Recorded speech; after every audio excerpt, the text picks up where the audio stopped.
Show me what you got.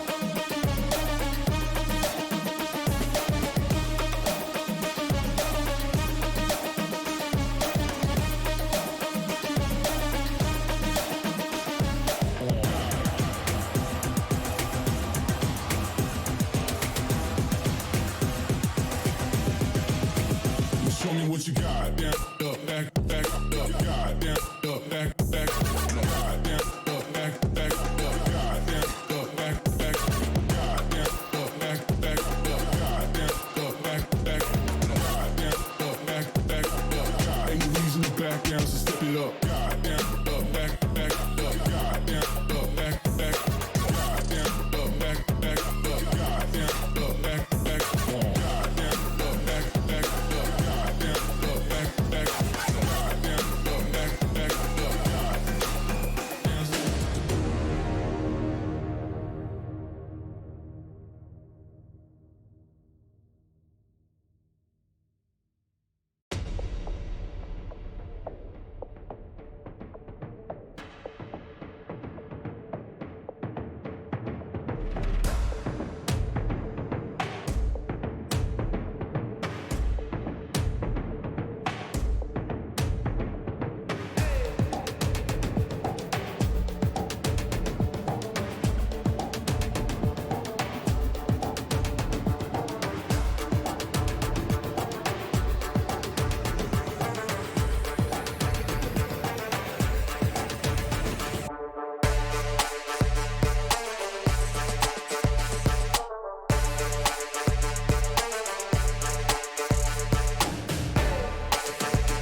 three. Beautiful stuff here coming out from Aim. They'll know exactly that there's a player here and potentially trying to come up with a sneaky play. No, oh my god! The Vi who's fit does get pulled on out. Clutchy dispatches of Easy, and there's another entry point. Even with all the Viper units still down here from RDW, Bunda! They do gather the information, and Myth has actually moved around onto the other side of this poison cloud. It's great on the hole. Another picked up by Myth. A third!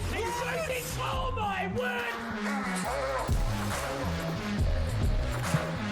Ladies and gentlemen, hello and welcome back to the VALORANT Oceania Tour. And this time, of course, for the Oceanic Champions, we are into the final dig, the final leg of the competition. And we've already seen our opening game. Did go the way of order, I guess relatively expectedly. It was a 13-3, I believe, and then a 13-6, obviously on Icebox. So Breeze did go pretty quickly by the wayside. Guys, to reintroduce, I'm Conky. This is Avril, the king himself. Mate, Kev, what are you thinking going into this next matchup? First one was it was a lot quicker than, actually, no, it was about as quick as you'd think, really. This one should be a lot closer. It's Seed 4 versus Seed 5. Look, we talked to Tux.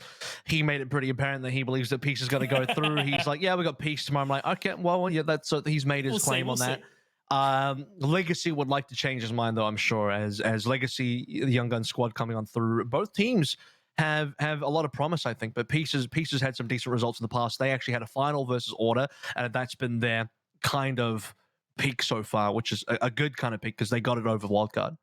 Yeah, for sure. And I think it was a victory and then almost an overtime, an overtime where they almost won. Like it was only Order just getting across the line in those opening two maps. So they've really, made them work for it, which I think is awesome to see. So, Legacy are the ones that are going to be making a statement, talking to obviously the guys about it and how they're sort of trying to find their way now that they're taking it a bit more seriously. They've got the prestigious org behind them of Legacy as well. So I think that's fantastic. So, I guess this is probably the opportunity to reintroduce those guys and see, what will be discovering in the server again from the boys themselves. This time it's Peace, Clutchy, Tensai, Sicko, Nation, and Ronsky. The guys, they are the ones that have got that definite wow and upset potential factor.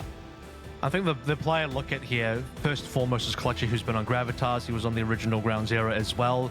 Seems like a while ago now. This is like kind of old school stuff back when Ground Zero, one of the top teams, and alongside the Exos of the world and the Order that was still remaining at the time, which is realistically the same Order as we have now. Peace have been coming through pretty big recently to at minimum, if not take over wildcard, trying to match wildcard to get that second seed, to be that second team that could go to the North American Last Chance qualifiers, and getting to the stage 3 finals, I think has been Peace showing their capabilities. And yeah, you're right. They had that win on Icebox versus Order. We actually just saw an Icebox from Direwolves versus Order, so we know it's not an easy thing to do. 30 rounds there, right? A close game on Breeze. Things fell apart on Ascent and Bind, but Peace want to come into this tournament now in the actual championship to maybe turn that ship around and at least be the second team going to the Last Chance qualifiers. Sure, they've certainly got the mechanics to do it. It's just a little bit more time in the oven. So we'll hopefully see more of that, obviously, as the competition does progress. But I actually sat down with a couple of the members, Clutchy and Ronsky, to have a bit of a chat about what their thoughts are going into this competition. Ladies and gentlemen, I'm here with the boys from Team Peace. Very much looking forward to it. We got Clutchy and Ronsky. You guys are probably the newest team that have actually qualified for this event. Being the new kids on the block, I suppose you could say. How's it been, being pretty much thrown into the deep end in this level of competition? I don't feel like we've just thrown in. I feel like we've been around, just not as a team yet, obviously. So I feel like we belong here. As long as we can put in that extra work, we'll probably be a lot better. And what about you, Ronsky? Same goes. I think we all individually are capable of being here quite easily. Tactically, we probably aren't up there, but as a team, we work quite well together, so that shouldn't be much of a problem. Like, we are good at hitting sites together. We have good chemistry in a way, I guess. So what does the next 6 months for your guys' team kind of look like at this point in time? I think we're just trying to get the basics down, make sure we're fixing all the basic level mistakes, so that when we move forward, it's a lot easier, especially picking up a couple new players and changing up the rosters quite a bit. So I think we're still a bit shaky right now. Obviously, like Ronksy said, tactical, most other teams will be better than us, but I think our chemistry surpasses most of the teams. Who do you see as the big threat, but outside of Order? My old team, Bliss, they're really good at making strats and stuff. What I've seen, their Haven could be probably one of the best in the region, probably better than ours. We just somehow edged it out last time we played, I think. I don't know, they're just seemed to be really hard for me to play against, and the team probably said that as well. Like on Ascent, went to double overtime. I think that they were the hardest team, in my opinion, in the last stage for sure. Besides Order, of course. There we go. Words from the guys themselves. Obviously, we've got Ronsky, who is very much hyped as that, really, really nuts jet player. And of course, Clutchy, who has been, in and out a little bit of some different teams. So very much looking forward to seeing, how they fare. And of course, I think they talk up quite a big moment in the sense that they're saying like, yeah, sure, it's a relatively new team, but like we belong here, Kev. Yeah, and they're saying as well, they want to put in a lot more work. They don't think they're as tactically sound as some of the other teams that are in this tournament. Namely, I think Order are the kind of shining standard, right? So if they want to get through this tournament, they will be playing Order tomorrow. So that's something where we'll see what kind of work they put through. They've already got that at least map win that finals appearance versus Order. They can put the work in to get past Legacy, get that rematch, have a good showing there. I mean, they've got a pretty good shot at making it deep into this tournament as well. Absolutely. And, why don't we have a little look in at to their opponents, which is Legacy, of course, the team that does need to step up, really show their way through. The thing I love about this team is their longevity. They've been around basically since the day dot, around sort of the early days of Valorant, still in its kind of new area, in the sense that they had, I think they were like a LF2 or something, that they posted out to try and jump into one of these events a little while ago. They said, I think it was close qualifier #1 or something, and they've stuck together ever since. And now with Legacy obviously backing them, I think that's quite a big statement, and I look forward to seeing what preparations they've made. They might have a little bit of an idea of what that is going to look like as well upcoming. Yeah, this is their debut game under the Legacy brand as well. So recently picked up, formally straight out of the zoo. They've been here since stage 1 of VOT, and a team that has made, I believe, 0 changes to their roster. When I talked to Yifang a little bit earlier as well, he did say that they are probably one of the most, if not the most stable team in all of OCE. They've been playing together since the start, very comfortable with each other and very familiar. And this is actually a team that I got to sit down with all of them. They were good enough to sort of hang around and have a little bit of a chat after the game, and I was able to pick their brains. How's the development of the team gone over the last 12 months? Yeah, look, I feel like ever since we started taking it more seriously, we've gone worse. And I'm not even joking, because our results and consistency have just dropped. But still putting in the work. Yeah, I don't know, I couldn't really say why. Is it because we're changing our style since we're trying to play more seriously, or what it is? But hopefully we can fix we need to fix our current state of things for the we played well in the qualifiers, and then you head into the stage finals and we just dropped the biggest choke known to mankind. One tournament we're we're just absolutely railing everyone, and the next time we come back and we're jokes. It's just a prank, bro. So the Go Next movement, where's that all started, and how's it all come along? Well, actually, going next in itself is a movement, and it's called go. Well, that's the point, right? It's movement. It's going next. Going next in itself is a movement. So it all started obviously from the ranked queues, which absolutely made me lose my mind, and then I guess it got to a point where I lost my mind so much that I just ascended into the next level. I just went next, bro, into the next universe or something, and then God spoke to me and they told me go next. And then I was like, yes, I will begin. I will start going next now. Do you guys have any different approach for this one, or are you just going to go hard? I mean, going hard is what we do. Needless to say, we're always going to go hard. Did a little swap here and there, so be prepared to see some roll swaps. Okay, all right. Love to see AKA, otherwise known as Duddy Go Kill, and see if it works. Well, if that doesn't really work, then it will just fall apart. Well, let's just say I hope that Yifang isn't going to be saying go next in this one, and he'll be taking that full focus to drive in towards their matchup with Peace. And yeah, this is a team that I find it quite funny as well. They say that they started to become a bit more structured, and they got worse as a team. It's almost like they're a very instinctual team. Pilly would probably call them more of a pug team, if anything else.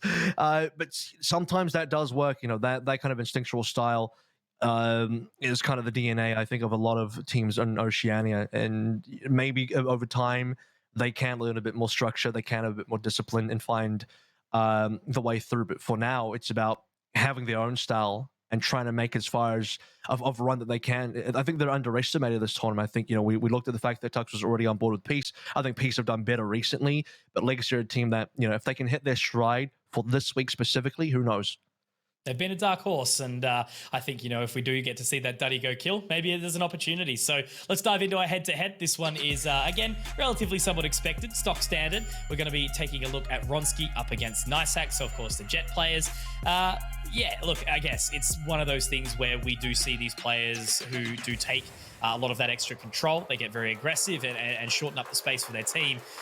So I am hoping to see both of them fire up. Ronski does seem to be a bit more consistent, but NiceHack, he's had some awesome moments as to what I've seen over the last level of competition.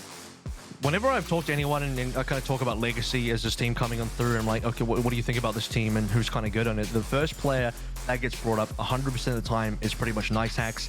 Pretty similar thing over the side of the piece as well. Ronski's like kind of the guy on this team. It's the Jet gameplay again. It's the Jet v Jet that we've got on screen. It's the Jet region. It's Oceania. Jet dominates here, and Jet players specifically dominate here as well. So if there's a way to have this kind of instinctual gameplay, I don't want to go ahead and just straight up call it a pug style, but if we want to go that far, yeah, this is how you're going to find success, right? The Jet's going to carry you through. For sure. And I think the good thing about Ronski is watching him play, right, is he is confident up against everyone. There are a lot of the players out there that the second they come and, go up against the wild card, the order, they kind of go a little bit cold or freak out or something along those lines. But for Ronski, that's not the case. He thinks he's up there. He thinks he's in that position. And I think then, ultimately he ends up justifying that. So, we'll obviously be able to find out what exactly kind of agent lineups we're going to be seeing. We know the Jets will come out, but that'll be determined on the Vita. So why don't we dive into those right now and check out what is coming up. And this time, okay, so it's a cheeky little breeze ban. So we're not going to be seeing that like we did see in a dominant fashion, of course, from Order, and Bind's also being banned away. So in the exact same merit, we're not going to be seeing Bind just yet. It's going to be Icebox, Haven, and Ascent. And so far, the teams aren't really targeting each other so much as just banning away things they don't really want to play. Legacy, Breeze has been one of their bottom maps coming through. Peace, Bind is right in the same sort of area where they do not want to be playing Bind at all. On the contrary side to that, Icebox has been one of the key maps for Peace so far. And that was also the map that they beat Order on. So I think no surprises that we go straight to Icebox. They should feel the most confident here. If Peace are going to win this series, it does begin on Icebox. I very heavily do believe that this should be their map. Moving on forward, Haven ends up being the pick from Legacy. A bit of a middling map from them. Ascent's the one behind. I actually thought they would have picked Ascent first, but it's still going to be there for them. And Legacy as a team as well, they have some extra strats. We've seen them pull through things like a KO for Ascent. So maybe if we get to a map 3, that can be something they'll rely on. Yeah, for sure. And I think the interesting part is where, we obviously heard Ronski talking about his thoughts on Haven, his former team Bliss. They're really, really dominant, but Peace have actually been able to best them on Haven. And he did mention he sort of thought they were kind of one of the best teams on that map in the region. So Legacy picking up this map against them, I feel is quite a statement. It means that they're very confident in their looser style play. Obviously with Haven being so spread apart, it can be a really challenging map to lock down on that defensive side. So, yeah, very big statement, I think. And if we do end up with Ascent, that's also quite a broad one. As you mentioned, I think the KO will come out. But I do think from what I'm hearing, guys, is there is some player issues. I think it's issues with the PC. So we're just going to take a quick break. No point jumping in a little bit ahead of the gun. So we'll ease out for a second. And as soon as we got those issues sorted, guys, we'll jump straight back in. So don't go anywhere. We'll be back very soon.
With the new Vodafone Companion plan, you can add up to 3 people to your Endless Starter mobile plan, and they'll get their own plan for just $30 each. Sign your crew up today at vodafone.co.nz. Go you!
Ladies and gentlemen, we have returned, and thank you all for your patience, of course. I do believe I've been given some good news in the sense that we are going to be jumping into the server very, very shortly. All the players are in the server. So welcome back to the stream, of course. I'm Conky. This is Avril, and we do have a cheeky little Legacy versus Peace game just around the corner.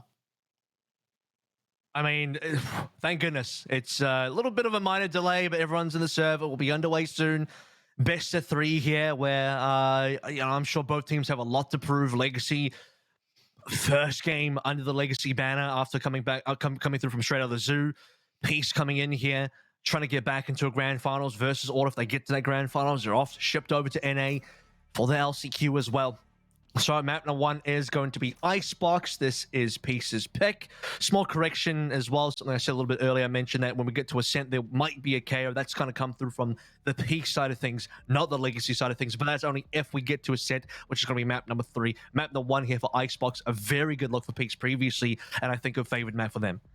I was going to say, Ronsky just toyed with us with the Reyna for a second there, but will be the Jet indeed. And a relatively sort of stock standard across the board. So we've got the Reyna on the side of Legacy. They're going to be looking to force this forward with the double duelist. Regardless, I'm looking forward to this map, right? This is the one that had the big question mark next to it. 4 versus 5 on the seeding. All the excitement to start to explode on Icebox. I always think back, Kev, Icebox used to annoy the hell out of me. I think I didn't like playing it or something about it. It was all this verticality and everything along the lines. But you know what? Recently, I love it. It's so exciting. It always brings through these high-intensity games. The Viper thrown into the mix always gives it a little bit of extra spice. But regardless, this is series number 2 of the evening. Of course, first of all, Order versus Direwolves. But now we're going to be diving into this one. And yeah, this one should be the really, really exciting one of the evening. I'm going to be real. I thought you were going to end that sentence with, oh, yeah, you know, Icebox used to be my most hated map, but then recently, you know what, Fractured came out, so no, it's not my most hated map anymore. I thought that's what the direction you were going in, but, you know, I'll accept the answer you put out there anyway, as this won't be the tournament where anyone has to deal with that just yet. That'll be saved for sometime in the future. Legacy up here first for the defense piece on the attacking side of things, stacking over towards B. Reyna back into play here. Obviously, we're going to take a look at the double duelist setups. Just a single here for Peace as they have the Sage online as well as Sova, Viper, and Killjoy. Very quick outlong for the Orb to try and get that extra control. It looks like it will be established, and Ronsky is going to be put on his leash and dragged back as well, not overextending. Didn't quite hit the shots of the Sheriff, but they're already happy with that control that's been picked up, because look at the rotate that it pulled off Legacy, Kev. Already onto this side, already looking to get the spike planted. It's a little while away, and it looks like NiceHax is actually going to be the one to deny for a second.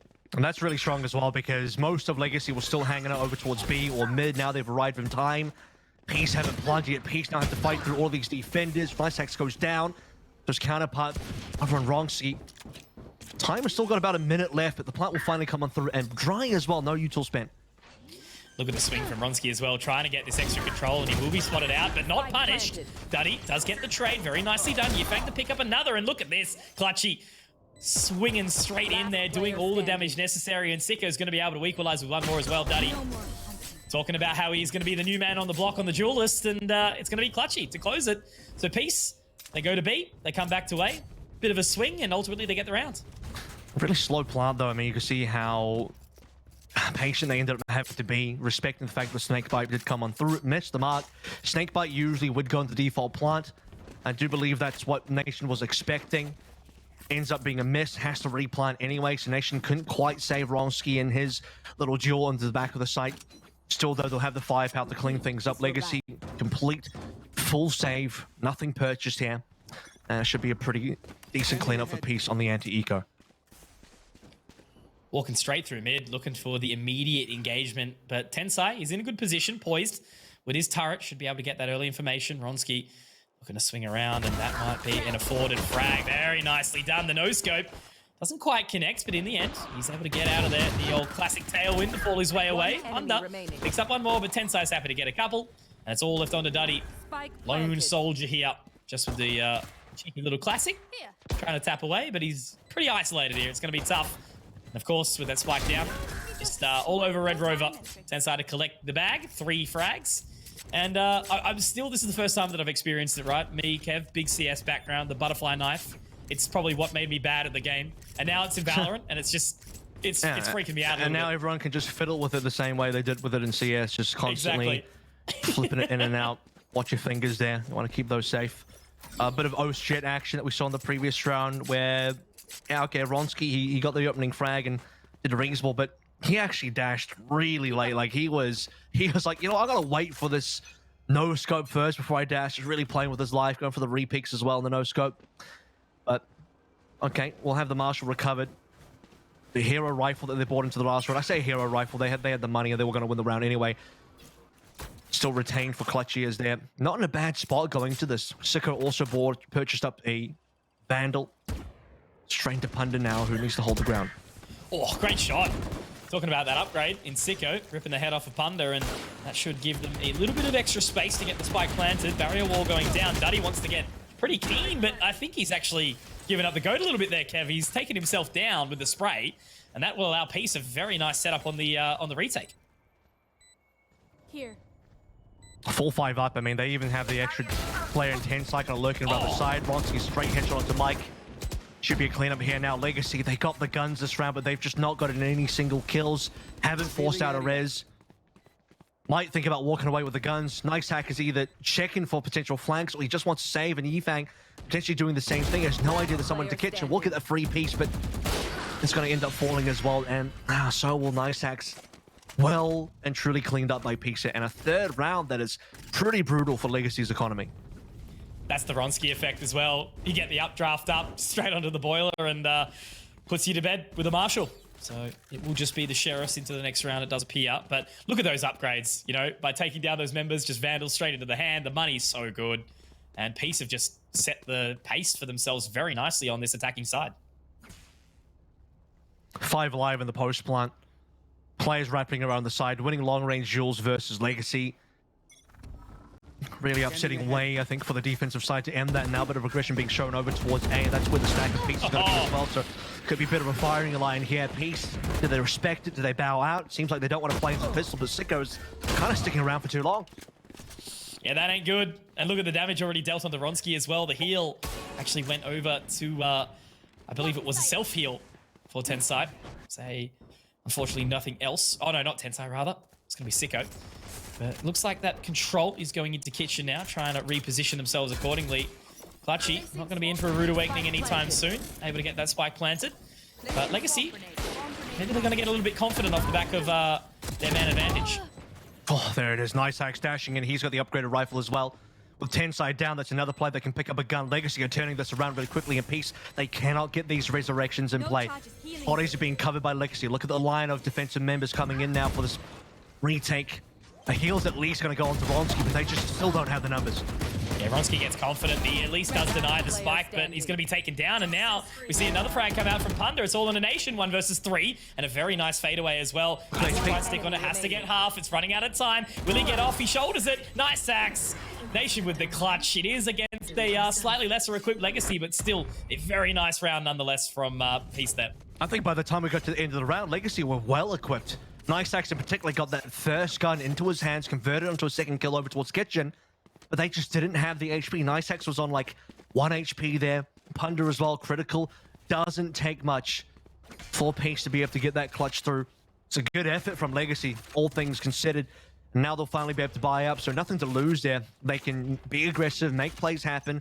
Again, I look towards Sicko, who overrun towards A, probably overstayed his welcome, stayed for a little bit too long, gave the initial gun over, and that gun was used to pretty big effect. Now Legacy have their own weapons. Operators of both ends. It'll be Nice Hacks versus Roxy. It's only the leg shot, unfortunately. Oh my. How's the denial there? Jet diff in this situation. And the heal to come out for Nation from, oh, there we go, onto Nice Hacks rather. Looking over towards Nation, towards this B long position. But there's the res. Well used by Clutchy. At least puts them back to an equalized position, 5 on 5. But Nice Hacks still watching over towards the belt. Just going to be happy to chill. Still just very much nascent. Holding that position over towards long. Definitely keeping the interest. But it's pushing. It does seem like, yeah, they're peeking up towards this position towards A. Nation looks like he's peeking over there as well. It's a 1v1 and Duddy's going to win it. As the off angle that Nation had no idea. Peace is locked in over towards A. It'll be Legacy locked out in a hard moment if they don't push this. And it seems like they'll just respect it. They obviously don't have the Hunter's Fury just yet. Peace will be able to get a free plant now. 4v5 for the post plant. With an operator in hand, should be pretty good. He's getting confident. Look at Ronski already holding that line, and he gets his revenge. He's had the resurrection, and Clutchy's going to take another one for him as well. There we go. Ronski firing up. Couple of nice shots here. Legacy now in a 2 versus 4, and they're already in. But do they continue to go for it? Duddy's been punished as well, and Ronski with 3. There we go. This is a very dominant start from Peace right now. Legacy have just had no real answers. They've gotten close. They've had a couple of opportunities, but now the money situation is absolutely dumpstered again, and that's going to be the timeout to come in for them, and a well-earned one, a very smartly timed one, Kev. Niceaxe wins the original duel versus Ronski, but it's that resurrection that comes into play via Clutchy that puts him back into action over on towards Belt, pushing up over into the back of the side as well into Rafters, and a beautiful, I think, 3 kills is what he got at towards the end. So yeah, he might have died early to Niceaxe, but he'll be the one cleaning things up. And Legacy on a massive back foot now. They just lost a critical gun round. 3rd round was pretty brutal as far as gun rounds go, but number 5 here equally so with 8 fully purchased up. Niceaxe in particular went down to 0. They should have that Blade Storm good to go for that next round. Missing out on that Hunter's Fury definitely kind of pushed them out of contention of being able to stop that plant from coming on through. Even then, they actually had a bit of a timing where I don't think Peace were very active on the plant. You see that Tensai was planting while the actual lockdown had already faded. So they had to really play off the fact that Ronski had the angle covered on the back of the side. Otherwise, things could have gone quite poorly. And Yifeng, I believe, was only 1 ult point away from getting that Hunter's Fury. So a very minor kind of small margin there that could have been the difference between Legacy winning that round and losing that round. Getting the job done. So in this position, just the Sheriffs, slight upgrade. Do have the shield, the half shield to go along with it. So damage potential. And it looks like they're just going to get straight down mid like a knife here down the center of the map. Already looking to potentially line up, but I think they're going to be stopped by, of course, Tensai's turret. It has actually gone... No, it's still alive for the time being.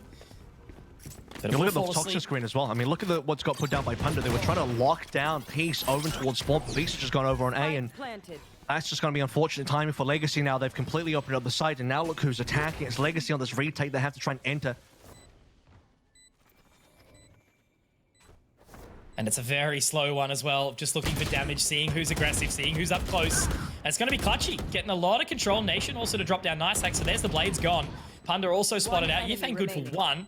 But then he is going to be denied. So it's all on Yifeng. Last man standing. Gonna walk away around, but Nation's going to be ready. Nice little 3k on the Viper and Peace. They've already won half of the first half. 6 rounds in the bag. And looking, yeah, again, pretty unscathed so far. A few moments. But now, once more, it's going to be the operator again for Ronski. Held firm, keeping it going forward. No operator this time for Niceaxe. Looks like Tux put his money down in the right place here. Peace are dominating currently. 2 of the previous gun rounds very much going the way of Peace. Double operators even? No, that's got to be a lie, surely. I don't think Clutcher would go that far. Maybe an Odin just to do a bit of spray down. But even the Odin seems look at this. A little bit weird. I think I prefer the Odin on the defense there. Okay, you'll clear out the, the little tunnel there in mid, but I'm not too sure too many people will be wanting to walk down it currently for the Legacy side of things as the Viper's pit has been played over towards A. Options now for Peace and where they want to go. Hunter's Fury gathered a lot of information, and he will be able to actually tag up 2, but it's 3 in the end. Only tags. No full bits of damage, unfortunately. Ronski now looking to spot over towards the top, so it is a very heavy lean towards the B side, just leaving Tensai to lurk A. Of course, with that Viper spit going down from Legacy as well, it's a big investment. Here. But they've got to try and lock down this position here. Yifeng taps away. He's going to be spotted immediately. And Ronski is going to be able to dash around to yellow. Yeah, you're going to reveal your body, putting out that recon arrow, and very quickly, Ronski will put you down. Haven't committed over towards B, though, so respect being shown. I mean, they can just play their toxin screen. I'm sure they still have an ice wall available. They got rid of the Sova on the other end.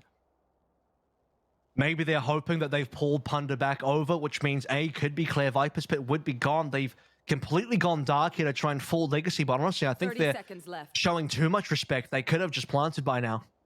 Yeah, for sure. And Legacy haven't moved off. Legacy are still playing B. Why? Because they have the Viper's Pit A, and they know it's definitely not A. He's waited so patiently, Duddy. Like, given the test of time, the hold, and he's rewarded for it. Niceaxe also in the exact same position.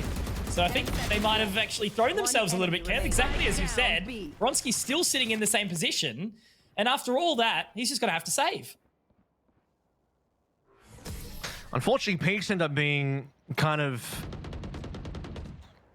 losing the round through their own merit here, well, through their own mistakes. Again, just showing far too much respect to Legacy. The best time to make a play and go for that plant would be they kill Yifang, great, get that sobered down, put your toxin screen up, get the ice wall going through him, clutchy as well, get the plant, while Legacy have not got full members rotated over. So we're looking at two things here. If you're assuming there's a lot of members over towards B because they Vipers pitted A, well, I mean, then they're already going to be there. Otherwise, what else do you have to really lose? You've already got rid of the Sova. Anyway, Peace will at least start out with another frag onto Yifang. Let's run it back. It's round 2 now. It's another opportunity for them to make the same thing happen, maybe. And Ronski so aggressive up on top. He's going to get a coupler. That's 3 now. Fully picked up. These are the rounds where he thrives. And you know he's keen to try and take that further control as well. Straight up in towards the kitchen. And will they even rotate? Doesn't look like it. How quickly that round was over just from one Jetty boy. Some oh shit action. Too, and it's not Look over. At him go. I know. Yeah, this one's going on Twitter later, I'm sure, if it gets the full 5k. He does have an operator to play. Legitimately, if he wants to make this play, I would have preferred if he swapped guns with another teammate. And so if he's got to drop something, it'll just be a rifle that can be easily replaced.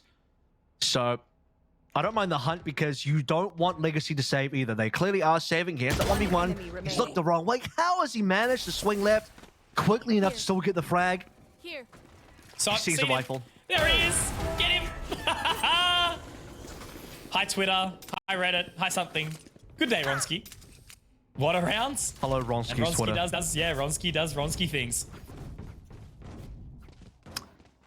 Pretty worth and doesn't drop the rifle, which is quite nice. Well, doesn't drop the operator rather, which is quite nice. Would have liked to have seen a couple members back him up to go for that hunt. Again, this is just small structured stuff, small bits of discipline. Make sure you hold on to the expensive guns while taking away the potential saves that Legacy were going to go for. So Legacy outside of getting that one round, still in quite a bit of trouble here. 7 means that Peace have confirmed domination on that first half as Legacy look to stack mid again. Good opening from Tensai. Clutchy all the same. They're still tapping away in towards mid. Duddy trying to pepper them up as they run through the tube now. Towards that area. Walls up as well. That's really going to start to force them away. Sicko already has that additional control as well. Tensai to get the nanoswarm in as well to further isolate. Info gathered though. Good tap up. That's going to force Clutchy out. Lexi down to 3 now, so mid play unsuccessful. Then Duddy falling as well.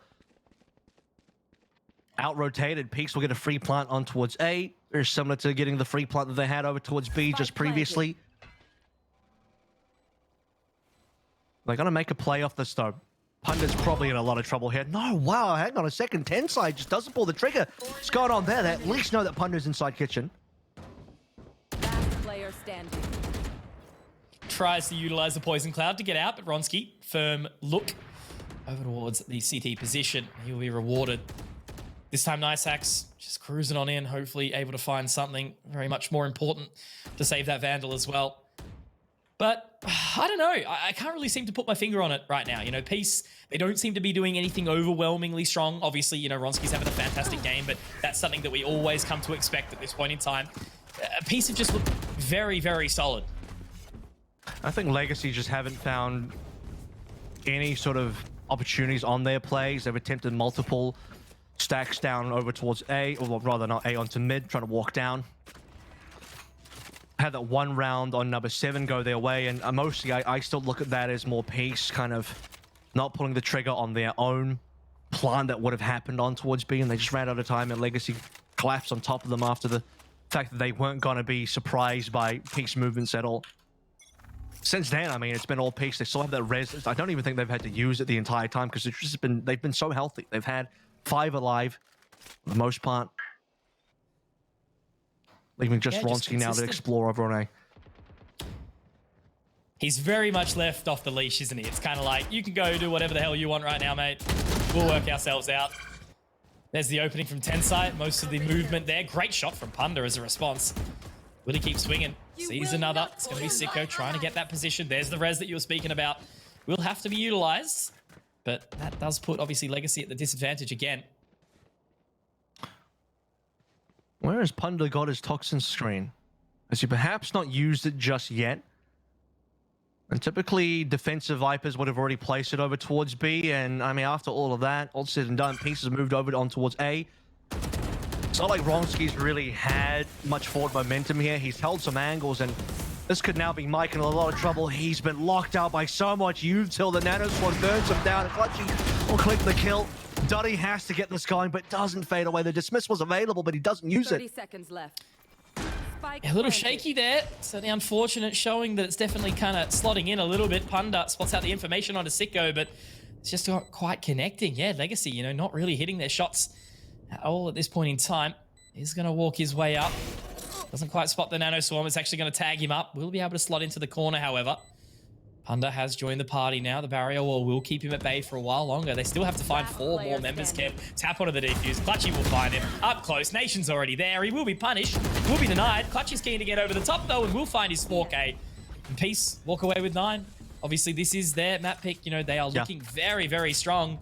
But I can't say I expected this one-sided of a result so far. No, I think this is so far been a little bit disappointing from Legacy. Although that being said, Mitch, you know, in the pre-show, we looked over on the videos here as well. We know that Peace had a winning map versus Order here on Icebox. We knew this was going to be favored for them. This was their first pick as well. I expect that Peace should win this map. I just didn't know it was going to be a 9-1 start, and I still think it could have been a 10-0 start. And Legacy would like to, you know, make this at least 2 rounds. Try and rescue this in some way. There's only 2 more rounds to play for in this half, so 3-9 being the best score to get now.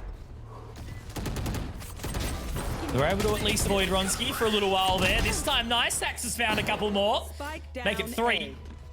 Very, very nicely done with the Blade Storm. He's had his moments definitely in this point so far, but that's going to be 2 detainees here, Kev. They've actually made a very, very large investment. It's the Jet and the Rainer as well. If Sicko moves up quick enough, but he won't. And now that Niceax has been unleashed once more, it's all on Aronski. 1 versus 5 in the end. Wow. And it will be Niceax to get his 4K. So the Jets have definitely stepped up in the server this evening so far. Yeah. But is it too late in the half here? Well, I mean, if they can recover 1 more round, I think the second half is still within range of it being doable. Obviously, it's gonna be a bit of a rough run. You're down 6 rounds. I would say that the next pistol is going to have to be a must-win for Legacy, and that's assuming they can at least take this round away. Having won the previous means they'll have some more money to play through. That's quite important because they forced into that last round. It wasn't quite like a clutch coming, well, not a clutch, but an eco coming through. There's no Thrifty, but Yifang was only on the Guardian. Mike was on a Sheriff. Niceax used the Blaze Storm at least, so he'll be able to upgrade now onto a free operator courtesy of Ronski. And he's holding that line too, down towards this B-long position. Will be afforded with a frag.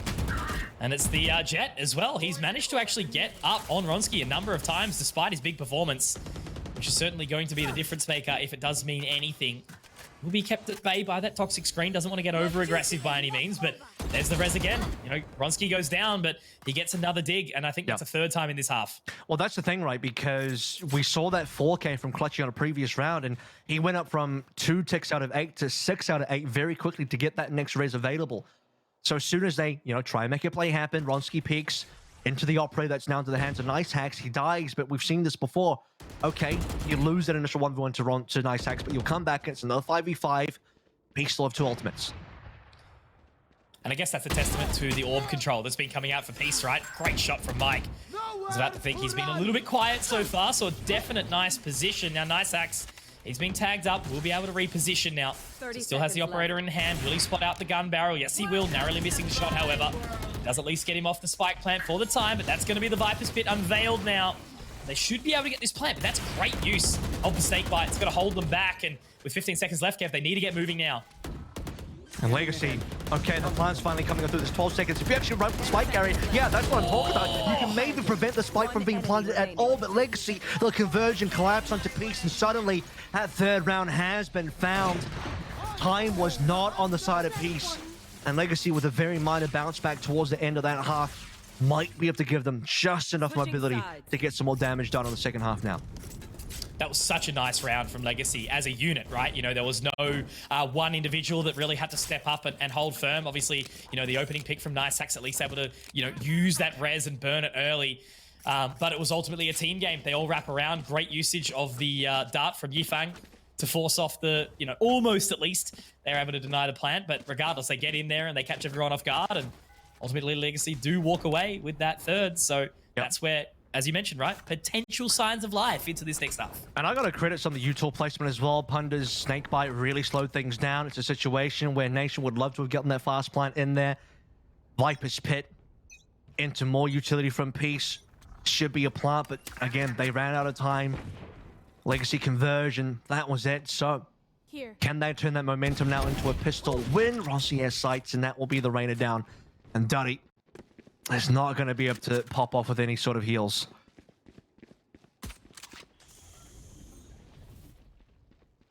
So still a slow pace. Cruising on up now. Not really leaving too much of a lurk. But already 2 members at this position. So Peace are set up quite nicely. See how well they hold. Spike not going to go down just yet.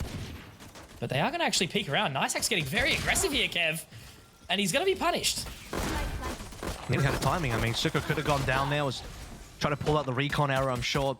2 versus 4 now. Peace have a lot of members. Yeah, Yifang and Punda's the only one left now currently. He's got a lot of HP, but won't take Peace very long to be able to converge onto him. Even if Nation doesn't win that duel, there's still 2 alive. For the defuse and Clutchy will have it done. So that very critical pistol now goes the way of Peace, and it actually just starts with the fact that Ronsky gets Duddy down, and that's one of the plays they'd love to use for an entry, taken down quite quick.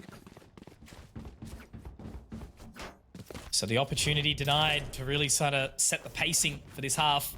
This Peace have done very well to control that again, and we're actually going to be seeing a full force in. So that's quite a statement to come out from Legacy. I agree with this as well, because what you need to do is, while you're behind by 7 rounds, if you actually go for the eco here, you give it to Peace and they hit the 11, you're probably giving them a little bit too much momentum here, allowing them to get close to that 12. If there's a world for Legacy to make a comeback in this half on this map, I think you have to go for force and then win this force as well. And I'm not too sure that Peace will be fully prepared for it. Clutchy has light armor, so he could potentially go down. Everyone else does a full armor, which is great versus Legacy, considering Legacy brought up.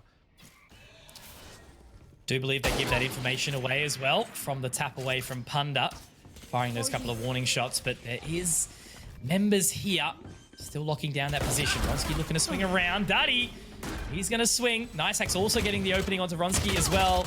Looking to get some more. Sicko is going to trade some heavy damage. So still the advantage going the way for Legacy for the time being. Yeah, 5 alive here. I mean, Duddy's low, but 1 more kill will get the heal back in again. Tanside taking a few looks, tagged by the recon as well, but so far still alive. I mean, Legacy surely will be able to clean this through. It's just 1 alive now. Tensai versus the world, 21 HP, can't hold on, and Legacy, a successful force, and it won't just be a force that ends up putting them forward in terms of economy, but they've completely ruined the money of Peace. And now the question is, do they force back? I'm going to assume no. They can't afford it. Yeah, I think it would be rough. It really just doesn't make sense, does it? No, they have 6 rounds ahead currently. They can play safe, they can play chill. Forcing the defense is also a much greater risk than forcing on the attacking side. So if they're going to do anything, I would expect a couple of upgraded pistols, maybe just get on the frenzies going in, 1 or 2 sheriffs, make a walk down play somewhere, probably A or mid. A seems pretty good. A lot of teams do like to go A. Have that initial toxin screen to cover onto B to maybe just discourage Legacy from going that direction, then hope that you can sort of walk into the opportunity to get kills. I wouldn't buy up if I'm Peace here, but I'm definitely talking about what's going on for the next gun round after this to try and then recover the last 3 to get this map underway and done and dusted, really.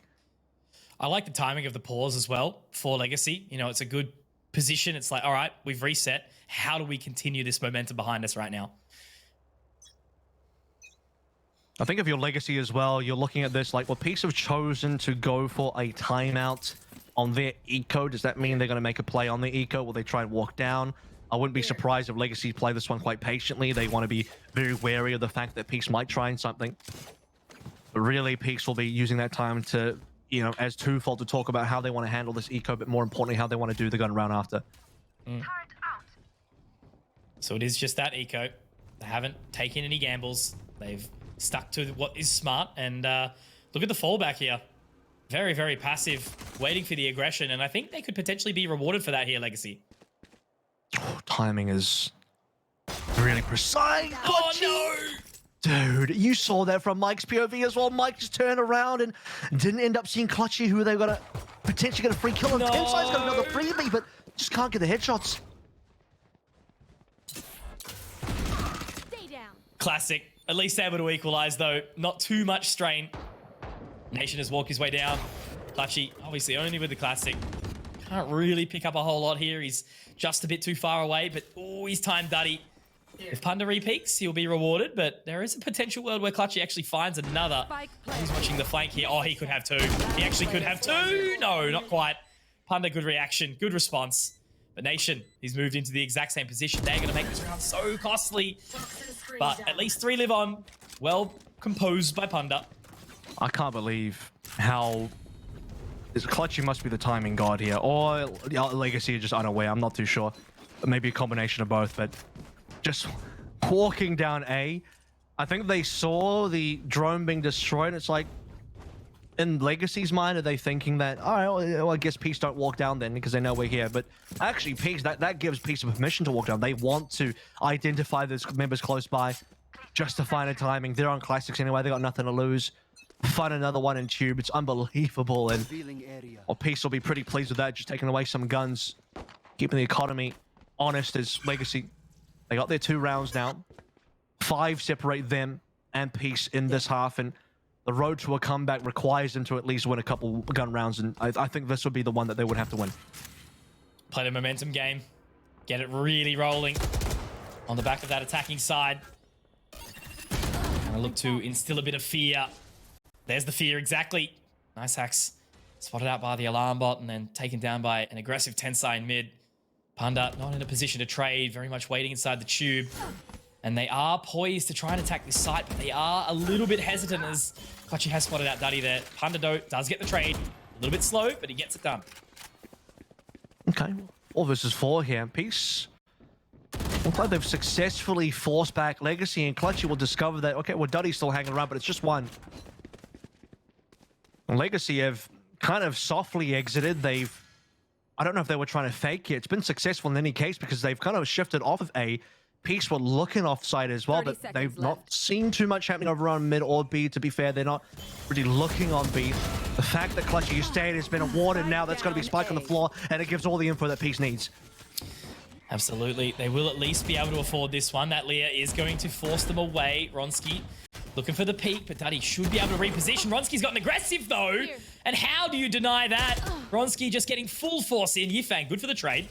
So at least there's another equalization that gives them the opportunity to fall away and play the post plan, but it's all of the Yifang hoping to lock it down in the clutch, and he will. Massive play from Yifang, the 1v2 to keep his composure for the team. And clean trades across the board. Legacy, they continue to push forward. Another reset onto the Peace economy.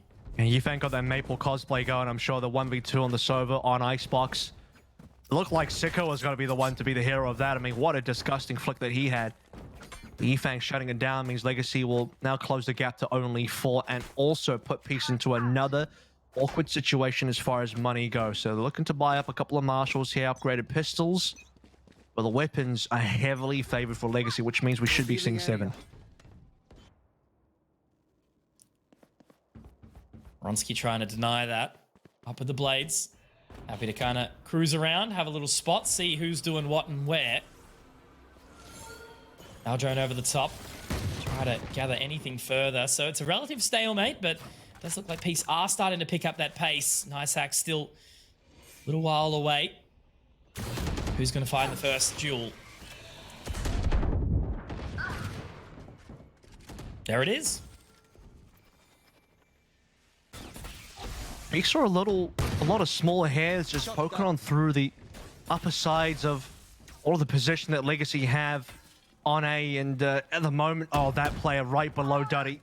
Clutchy could make this problematic, but no, Clutchy is going to go down straight away to Mike, and that should be now the plant coming in through. His nation's just simply too far away. He might be able to find a timing onto nice hacks here that would at least buy them something, but oh my goodness, that was pretty disgusting. I'll take that. That's not bad. Not bad, not bad. The first shot was like, oh, okay, well, you've missed the opportunity now, but he recovered quite comfortably on the second, so, you know, a bit of a golf clap there. A gentle one for the boys. So 7 now in the bag for Legacy. They're certainly starting to make something happen. They've just got to be careful now. Don't throw too many guns away to Legacy Nation. shouldn't chase.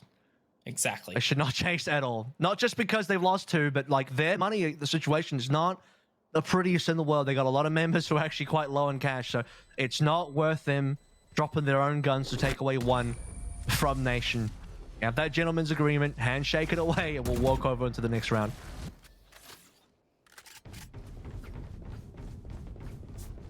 Yeah, no, exactly right. Not wanting to reinvest too heavily. But still good.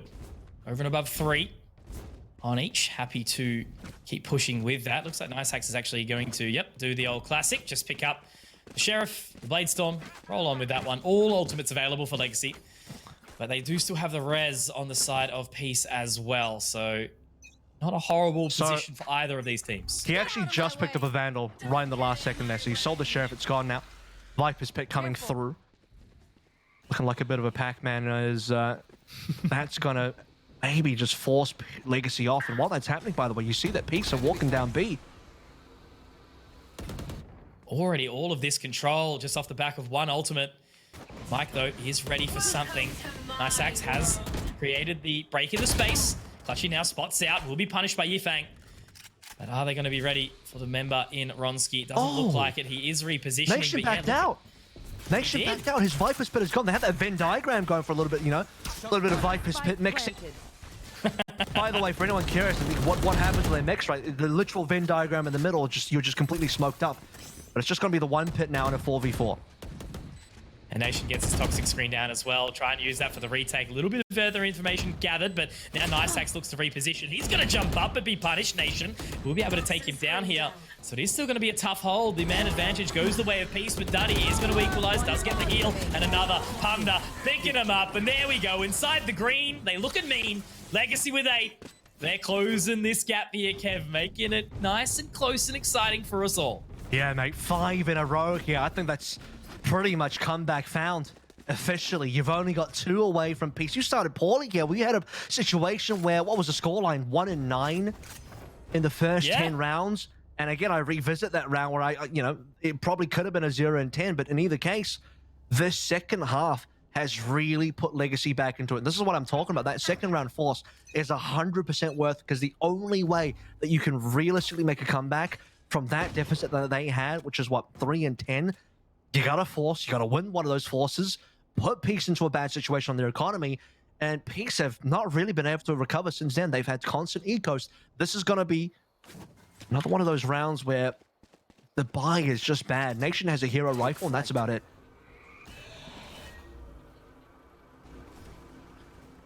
So the old classic, send the drone out, see what we can find. Very heavy lean here towards B. And it's a similar sort of style. As usual, leave Nice Axe off to see what he can gather. Orb control once more gathered. Funny how it's just the Jets on the A site. Everything else seems to be action towards B. And look, if Nice Axe gets that kill, I think Legacy can easily shift over towards A. At minimum, Peace are going to have to take over and move players off, and timing is very specific here. They've walked past each other. And Nice Axe found one, but he doesn't know that Ronski's on the other side. He's making a lot of noise here. Ronski can get the kill. Clean. And now that's the rotate. That's where they want to try and pick up off the back of it, but Ronski has denied it. They're still going to be picking up that pace, but that allows so much extra time for Peace to rotate and set themselves up. Now Mike, he has to get it moving. And that slow orb is going to be a bit of a bee in their bonnet right now. Forces his way through. But look at Ronski. He is certainly in a position to deny, but Duddy will be able to find it. Rez goes out, so Ronski will live on. Has another chance. Spikes down. Excellent timing onto the lockdown as well. I mean, a little bit early would have been even better, but you'll take what you can get. There could be a couple of detains here. I'm not too sure. Just managed to get themselves out of it, but... Oh, they're sticking it. Does he have it? Oh! Clutchy, though. There's an opportunity now. Can he get a weapon? That's going to be the big question. He's got one. I think he actually did step over it. Yeah, exactly right. Maybe no bullets. Maybe no time. Oh! There's those moments, Kev, where sometimes you just want to see the underdog pull it up. The Sheriff, a dream, 1v4. But Legacy managed to clinch it, managed to hold on. That round was tight. Yeah. And it's tight because Nice Hacks gets an initial pick Ronski turns it over. Again, Niceax just did not realize that Ronski was around the corner, and he was running around, knife out, jumping around as well. You have to be a little bit more disciplined than that. They walked past each other, and Ronski nearly made it very difficult for Legacy to still make a play on A. In fact, I didn't think that Legacy were going to be able to win that, simply because you were going to find the lockdown. You remember the fact that Legacy had the gun advantage. They now have only 1 round separating them. Niceax goes down. The successful push down from Peace. Yeah, how's the change in pace? Straight down, guns, trying to fight. The side control has been relinquished as a result. Duddy gets in, and you better believe he gets out. Aronski looking to get his way back in now. Does spot out one, rotating away, but already the spacing that he has created. Duddy is underneath, and he gets one. That's going to be the overheal to come out as well. The Devour. Now Legacy still holding back from that post plant. It's a 3 versus 2, and Mike's going to make another happen. Tensai, 1 versus 3. We've seen a couple of clutches to come out in this evening. And there's the opening frag. That's the one to start to do it. I think there's some utility down still. He's got to get aggressive. He's got to try and put some further control. Panda does get tagged up. Tensai gets 3, but you know what that is, Kev? That's a tied game, 10-10, and I cannot believe my eyes. It's unbelievable is what it is, because now, if you look at the actual streaks in rounds found, it's 7 in a row for Legacy on this half, which is greater than the 6 in a row that Peace were able to get on that initial half, and another broken buy for Peace. It's fallen apart. Legacy are very likely now to take the lead for the first time in this map so far. And you can start to see the scuffle, right? Ronski, he's invested in, probably doesn't need to. It's a bit of a statement. The rest of the team saving. Are they kind of falling apart a little bit? How are the comms? Just got to keep monitoring these things, because Ronski has been quiet, and he's now doing Ronski, right? He's trying to take all the advantage. He's throwing the round. Like, this is the inexperience factor, right? He's taking it. He's going, boys, we're losing rounds. Why is this happening? And he feels this pressure to put it on himself to try and take it forward and win the round, but he might have just completely given up around a Legacy there. Yeah, just a dry push coming on through. I mean, he was on the A side by himself, and sometimes that's worked out. We've seen Ninum get good plays on there, but it will be a 50-50, and Duddy will flip the heads this time around. He'll take the head off of Ronski, and now Peace, they really don't have a chance anymore. It's a full 5-man post plant. They have no weapons. The only hero rifle they had has been dropped, unrecoverable. That also means, by the way, that Ronski is going to be looking for 1 orb, hopefully next round, to at least pull up a Blaze Storm, because he's still 1 off unaware. Peace just on the Sheriff here. I mean, he'll just throw his life in there to try and slow the economy down at Legacy, but Legacy are rich. They have now, what, 8 rounds in a row, and they've taken the lead for the first time. This momentum is incredible. Wow. Now we see Niceax actually topping the server. Mike, who is having an absolute blunder of a game, he's all the way back up. I think it was like 1-10 at one point now, 9-13. He's done everything that a Sage has needed to, supporting his team accordingly. And yeah, Ronski, unfortunately, he's just stuck to the Marshal. It's actually an operator for Tensai on the Killjoy. So it's really starting to get a bit messy here in Camp Peace. I know they're not done. They're definitely not over, but like Legacy must just be cheering in the TeamSpeak right now. Yeah, I think they've really turned a small opportunity into now a possible win as well. So as mentioned, Ronski was going to go for orb control, finds that Blade Storm. And Legacy don't look like they're going to be dissuaded by this Viper's Pit. They drone through it. No, they lost the confidence. They don't want to play into Clutchy at all. Sorry, Nation at all. Ronski's just, okay, he's landed 1 knife, but that's all he's going to get. And there's the res. Straight off the back of it as well. So that's a big investment. Gets the orb, gets the ult. Moves forward. Clutchy also going to be spotted. No, Clutchy wants the res. He does. Are they going to let him? I actually find the timing. That's going to be a shock dart that could hurt, but not quite. Sicko holds firm here now. This is the pressure point that's being applied. Clutchy gets another. Gifang good for the trade, but he's low. Has to try and sneak his way through and look at this control. Nation, but the timing doesn't quite work out. Clutchy still wants this res. Nation's got it. Surely it's a freebie here. No way. Okay, yeah, thankfully he had some shaky shots there. Not gonna lie. Thought maybe Mike could pull it through, and if Mike got that, could be a Legacy round win, but Spike being on the floors, posing some problems now. Less than 30 seconds to go, and they need to recover the Spike. They'll use a recon to get it, and Tensai, the miss shot is brutal. A second miss shot as well. That could be Legacy once again in a position to save it. Not enough time, though. Nation can stop this. Is he ready for it? Great shot. Spike planted. But now he puts Panda in a position where he actually can win out this round. He's looking for the swing. He might be able to find Tensai, but Nation makes it happen. Kev, mate, I'm on the edge of my bloody seat for this game. It's 11-11. We're all tied up. Make a wish, because the game is excitement. Spike diffused. Got a game on our hands. Bit of a blowout in the first series. Was looking like a possible blowout here on map number 1 as well. We end things 9-3. At one point it was 1-9. Which, by the way, you talked about Mike's scoreline. Mike had a 1-9 KD as well at a certain point. Many rounds back. So the recovery's been decent. Legacy still have a major ult advantage here. Still got plenty of money. Yeah, Not buy. that much for piece, considering they had to go for, what, a Guardian Judge here. They at least have Ronski back on an Operator. Get out of my way. So they're hoping for something. He needs to go huge. This is his time. Hasn't really had an Operator for the most of this half, and, you know, so important on that defending side of Icebox. And with such an impactful player, now Clutchy spots over the top. Will have to fall away. Duddy, he's put the pace behind him now, jumping up into the heaven area of the site. Now it's going to be the Viper's Pit. Bronski gets the quick scope, and look at this man. He's getting straight in there. Pit goes down. Damage is being dealt. Nice X is taken down. It's all on Yifang, and he can't quite go next here. It's going to be a defusal, and it's going to be map point for Peace. Wow, Legacy just dropped all their ultimates in there. Viper's Pit included was looking pretty damn good, but Peace, they just got a full walk into it. Quick scope. That even looked like a bit of a no-scope coming through from Ronski, deleting Duddy and the Empress, where Duddy could have absolutely popped off there. He's had enough. Absolutely. I mean, we're talking about the fact that Ronski was trying to put the game into his own hands. He's done that successfully now, as opposed to being the cause of the first death on his team. Puts Peace back in charge on towards match point. Legacy are looking for that OT. And an OT start here for Peace would be a bit of a run back to Stage 3 finals where they had that OT win versus Order. But yeah, that's Legacy that's pushing them, showing up right now. And how upset would you be if you were Legacy, right? To do all of this and to let it all slip right at the finish line. How upset if you're Ronski? He doesn't want that to happen. Exactly. Ronski's down, mate. And Clutchy, he wants that res. Again, he's hunting. He's looking for it. He's found one. He's got the slow orb as well. Kev, this is incredible. Clutchy's done so much damage. The res has even got to come off. Sicko's moved on in. This is amazing. Ronski's going to be taken down again, but Mike equalizes. It's still a disadvantage going the way of Legacy. They've got so much to do. The rotate around away. Yifang was trying to stop the res coming on through. He was trying to get the body, but now they don't have the Hunter's Fury to stop the eventual lockdown coming on through. Maybe Legacy could get this plant. In fact, quite possibly due to the fact that Peace aren't quite here yet.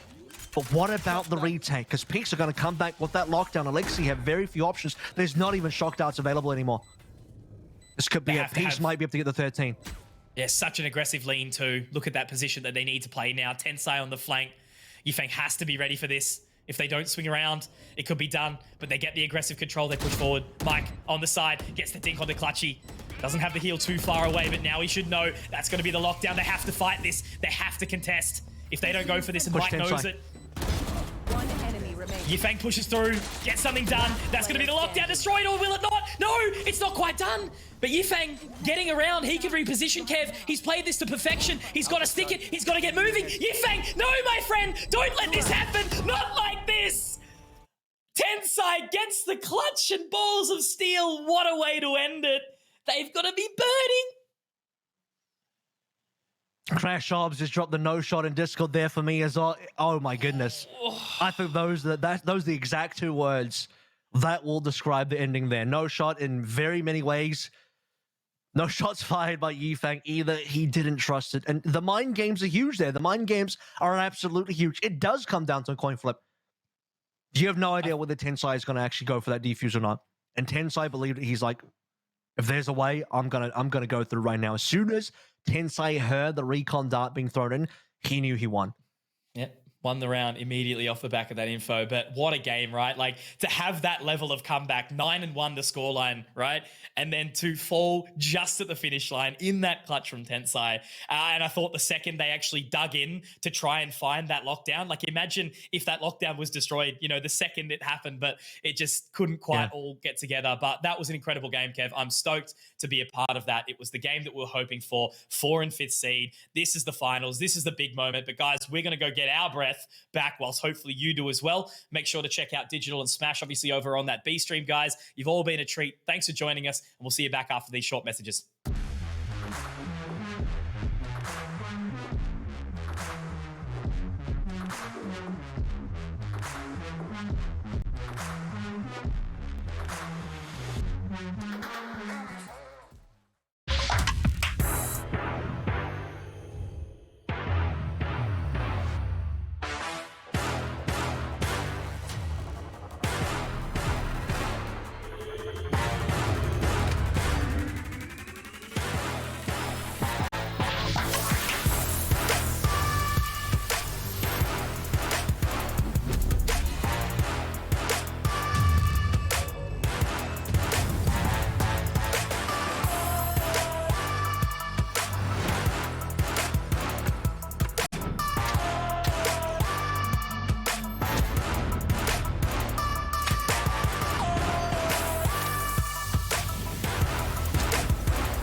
With the new Vodafone Companion plan, you can add up to 3 people to your Endless Starter mobile plan, and they'll get their own plan for just $30 each. Sign your crew up today at vodafone.co.nz. Go you!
Ladies and gentlemen, hello and welcome back. What an explosive opening match we've just had between these two teams on Icebox. It went right down to the wire. There was a near comeback, but in the end, it's Tensai and his balls of steel to take it through with that defuse. I'm Conky, this is Avril, and mate, what a start. Yeah, I mean, look, give me more of that. Give me a couple more maps of that, indeed. Huge comeback from Legacy. And you're right, because we're talking about how bad would it feel if you made that much effort to nearly get the comeback to go to the OT, and unfortunately it just doesn't go your way right down the end. But I still think Legacy can use that to walk forward. To be fair with you, we did expect this was going to be a piece map win, their map pick. They're great on Icebox. The fact that Legacy have made that comeback and made it as close as it is means that that's something they can work on now and build upon for our future maps. And maybe they can take us to a map 3 and possibly there. Hey, who knows? Well, there was a few of those rounds early on, right, where they kind of missed by like a really narrow margin, or there was maybe just like a miscomm or a slight misstep, which ultimately allowed them, Peace to have that really, really dominant opening to the first half. And, Legacy didn't really have a chance to get in there. So I think it's quite a statement. And now moving into a map like Haven, which is very, very momentum driven, I'm actually really excited, to be quite honest with you. Their map pick, they clearly have got some sort of idea about this. I'm happy and pleased to see the Duddy go kill that we did get to see on the Reyna. It seemed to work to a degree, hit some really, really sharp shots. Yifang had some big moments too, but it was Niceaxe who very much stood out. And I think the interesting part was, Ronski obviously had that really hot start and then completely slowed down with the pacing of the match as well. But his team was able to end up kicking back and taking them forward. Yeah, absolutely. And, the fact that we get the last 1v1 there that comes down to the actual wire, Tensai getting the defuse. Yifang, unfortunately, lose the coin flip there in terms of deciding whether it was or, reading whether it was going to be a fake or a real defuse. It just goes that way sometimes. And Yifang won a clutch a little bit early on, so you can't feel too bad about it. He had a great moment and had a bit of an unlucky moment. Legacy, great job overall to get 8 rounds in a row. That I always go back to that second round force that Legacy did, where, there's going to be a world where that force doesn't work and the map's going to be over, but that was always going to happen if they never go for the play. So the fact that they make that play and it does work, that's what gives them the momentum to even attempt to get 8 rounds in a row to make a comeback happen. And they were actually in the lead for one round. They were, I believe it was like 11-10 at one point before eventually Peace took it back over. That's it. Like, they get the little taste and then all of a sudden it's taken away from them. It's like trying to eat the dessert before dinner's actually over or something along the lines. Yeah, mum takes it away, right?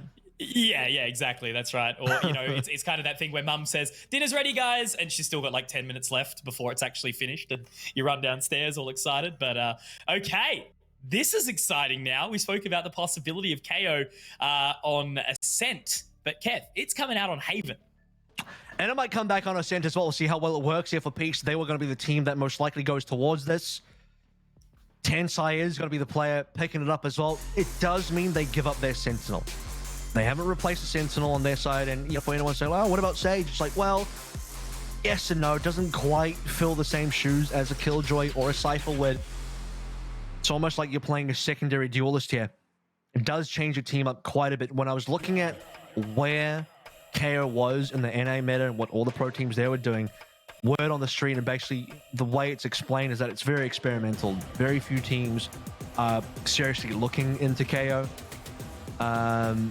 Steel and 100 Thieves are probably the player that's played the most KO professionally in terms of actual matches, but it's still not like a standard thing. It's very much a outside pick, and I think that would ring true for OCE as well. So I'm very excited to see what Tensai is going to be bringing to us. This will also, by the way, a bit of lore, but it'll be I think the first time I've actually managed to be able to cast a KO game, because most teams don't pick KO. It never gets picked.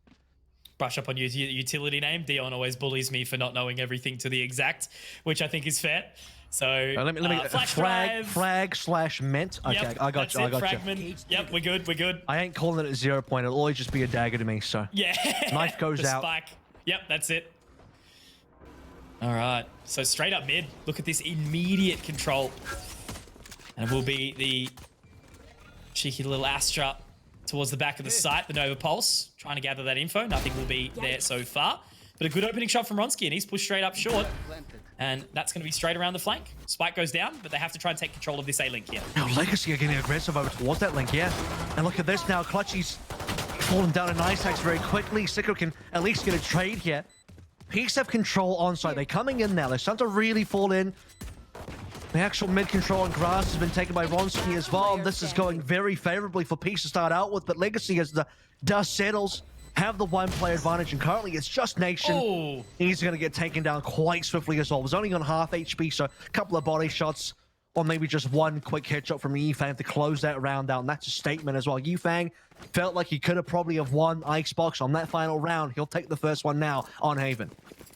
And great control as well with that frenzy. It's not like all the time that we see it come out, especially not on a pistol round, but, you know, Nice Hacks took it upon himself. He pushed into that A-Link and, you know, doing them dirty. 3 big frags to really set the tone in that position. So Legacy get off on that early start, and it will be the full eco from Peace. Not looking to delve in too hard. And just let the sort of round settle a little bit, and Legacy seem to have their sights set towards A. But do they know that Clutchy is on the other side of the tiles there? As they've narrowly dodged that dagger at the 0 point. And here it is. Big moment for Clutchy. Ah, damn, it's completely fallen flat. One shot did land on the mic and will be cleaned up by Sicko here. And Peace do know that it will be over towards A as the spike went down. Yeah, this might actually get a little bit dicey here, Kev. It's a 3 versus 3 now, and Panda luckily lines them up. 1 versus 3 now. Yifang happy to take that one. Good damage, though. Well done. You know, they were really, really fast on the rotate. It looks like Nice Hacks actually got pretty keen to run away up towards that B site, but after the frags from Panda, they can settle down, get the round done. But look, tell you what, relatively stock standard. Clutchy definitely wishes maybe he had something like a shorty there, but, you know, didn't want to spend any money on that round. It's one of those times when hindsight's 2020, like, oh man, the whole team is actually walking over towards me. I'm in a great spot, haven't been spotted at all. I've got a classic. It ends up being one of those classic moments. Would love to do an in peak, but at best you'd get one. To be fair, you'd probably prefer to even just get the one. Sicko's not nearly going to be brave enough to try the same thing. Be playing safe with his rifle. Doesn't know that there's a whole stack in sewers currently, and is kind of dropping off side as well. I was going to say, was Maybe that Heaven. rotate up to Heaven? Yes, okay. It will be. Those stars go down, and the Nebula, that's going to isolate the information. And they're going to take that site nice and happily. There will be a tag up. Sova darts over towards the site. Mike should get tagged up, so will Duddy. They managed to still get that spike plant down. Duddy's going to reposition, and it'll settle in a 5-on-5. Still should be about 2 stars available here for Punda. No charges. 1v1 for Tensai versus Yifang. Currently, that's a bit of a run back from what we saw in the final round of Icebox, as Ronski's trying to make his way onto side, but we'll just get slowed down. That hot hands as well is going to do great things, but it's going to be Ronski forcing his way through. 1.5, but he will find the end, and there we go. Nicely done, and unfortunately for Yifang, he does miss that shot, and he's all the way over towards the other side of the map, almost. Go for exits. Over the top, but that's the round done. He's not going to get an exit. He should get a gun upgrade, though, so that's going to be the handshake they deliver over. All right, you've killed one player. You to take away a gun. We're not going to try and chase you here. It's really not worth it for us. And good patience being shown by Yifang, and Tensai knew that Yifang was close by as well. They had kind of brushed shoulders earlier. The fact that Tensai moves forward gives the all clear. All clear being that I haven't run into Yifang, which means he's probably still in spawn. I'm not going to fight him. It's going to be a minor player advantage, and it doesn't take Ronski too long yet. You'll get past the gravity well, but after that, move in, clear hell, and Peace is suddenly on site. Hunter's Fury immediately doesn't quite gather a whole lot, but it does allow the control to come through. There we go. Mike will be tagged up. Cam goes in. It's information gathered. Tagged up a little bit, but he's very much stuck here. I think Ronski is in a good position to swing, and that's a great opening pick. Unfortunately, Nice Axe hasn't been able to do anything really here. So that's pretty much going to be Peace getting away scot-free with that opening frag. Tensai's up against 4 here. This is going to be a huge moment for him as well. Over into the cubby, tucked in. Nice and tight. Couple of flashes available. I think that hot hands missed. No, it did. Oh, but Tensai still dies. No, he had such a great shot. Now Sicko's big moment, big opportunity. Duddy does manage to get the trade. Clutchy goes down at Sicko, finding another here. He's done really, really well. But he is going to be taken down, and Yifang not looking to go next here, looking to continue forward. As it's all on Aronski. 1 versus 2, but look at the spike here. It's a while away. However, Yifang, he is a valiant member here. Looking down firmly. We'll pick up the 3rd round here for Legacy on the back of that 3K. So Legacy still in control. I mean, they win that 4th round. Okay, they give up that 3rd. Oh, they weren't really favored to win it anyway. They didn't have the best equipment. The fact that Yifang even walks away with 1 free gun is actually pretty awesome. Now into the 4th round, they'll get the cleanup required. You needed to see Tensai go huge, at least at minimum 1-for-1 if you're going to be in a one-and-done spot. It will be Peace trailing by just a couple, and now it's Legacy's turn to potentially get this Hunter's Fury into play if they want to. Run it back available as well for Duddy, which I'm sure this will be a round where you really want to think about using it. So our drone clearing on in. Ronsky, the hot hands, and then Overpulse is going to make it really hard, but gets away with murder there. We'll be able to take down the Jet. Duddy, though, makes his way in. Tensai, great position, straight through mid, but Yifang, good for the trade. However, they're so far down now. Does have the run it back available. Potentially looking to utilize that. Duddy, get out, try find a frag, get the full heal on the back of it, and there it will be. How far is he going to go in? Looks like Yifang's actually going to swing in, but a great shot. Yifang clearly feeling it right now, and at least that's the HP back. Duddy gets alive on the back of it. He's still going to be able to kick forward. Greatly done. Overall, another 3K for Yifang. And this Legacy is here. They mean business right now. Whatever has happened in the last kind of half map has really driven them forward. I mean, I'll tell you what happened. The confidence shot way up because they knew they could have taken that map to OT. They knew that they could have been a team to beat Peace. And they're coming in now where Yifang is in particular fired up. He was the guy. I'm pretty sure. I know Yifang. I know this guy for quite a long time. And he'll be the type of player where he won't be pleased with how that last round ended on Icebox. He'll take it upon himself to say, I could have done better. And now he's going to come into Haven and play the way he feels like he should have played on Icebox. 10-0 so far. An absolute monster. Ronsky with a beautiful shot, the nice axe, and now Legacy. If there's a way to win this round, they're going to have to try and pull it back from a deficit of 2. Now 3. Of course he hits that. Ronsky, the Ronsky effect. No, out of bullets. That is unfortunate. And it's all in the Yifang now. He might have to, unfortunately, lose his streak. It's the second, right? That's the classic. We point it out. We show how insane it is, and then all of a sudden it's a flawless from Peace. I mean, look, at that point as well, you have these insane shots from Ronsky setting themselves up to collect all the members of Legacy walking over towards A. Timeout now from the Legacy side of things. Okay, our little fun has been impeded here. Got a couple rounds in a row. Yifang's finally gone down. He's 10-1 now instead of 10-0. Take a bit of time to think about what our next buy is going to be, because they still got money. They still got plenty of cash in the bank right now. It's Peace that were hurting in the previous round. A couple members brought down way to pretty much 0. In the case of Clutchy, it was 0. So Legacy have 3 ultimates, cash, and a round lead of 2. So just some further time to chat. Reflect on what has happened so far. So always cool to see Ronsky making those big plays. But of course, I don't think that is going to shake them. It's been very nice to see, I suppose, these timeouts being taken quite regularly. Like Legacy, 3 so far? They've utilized all necessary. So just continuing to make the right decisions. So let's check up what they're going to do with the rest of the cash here. Looks like it is just going to be only the Sheriff and Mike. Yeah, stuck to it, but it should be enough. The life of an attacking Cypher, eh? That's what that's about. That is. Pain. A lot of pain, as we'll have to look to see. Yeah, put up some trips. Make sure we don't get flanked. That'll be your job, mate. As the stars come out, I spread out across the board, so nothing to really tell you exactly what Legacy are doing. And Yifang got a tag on his drone, so looking for the initial damage. Nice Axe can certainly come in and finish that off. It's Tensai on the off angle, though, and Ronsky cannot be stopped currently. Still up in the recon bolt as well, but it's not going to quite... Oh, never mind. Oh, was that for a snipe? As I say that. There you go. An Archer in a former life, apparently, but there's the res.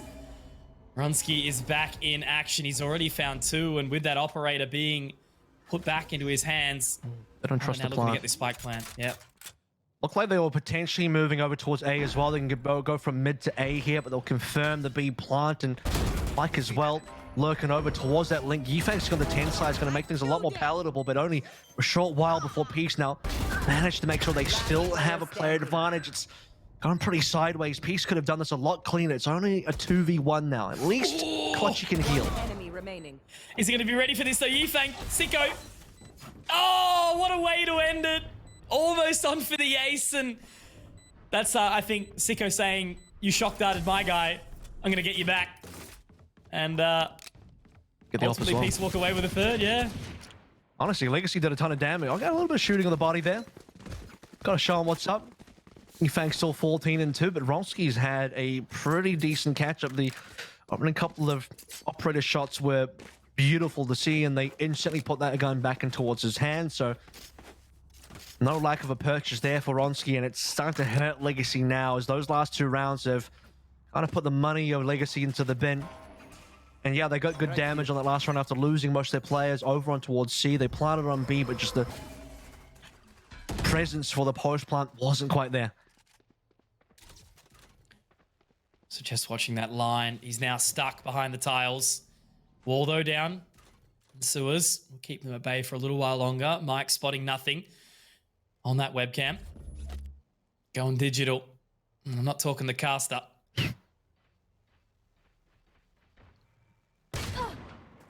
Oh, Paige! How's that for a warning shot?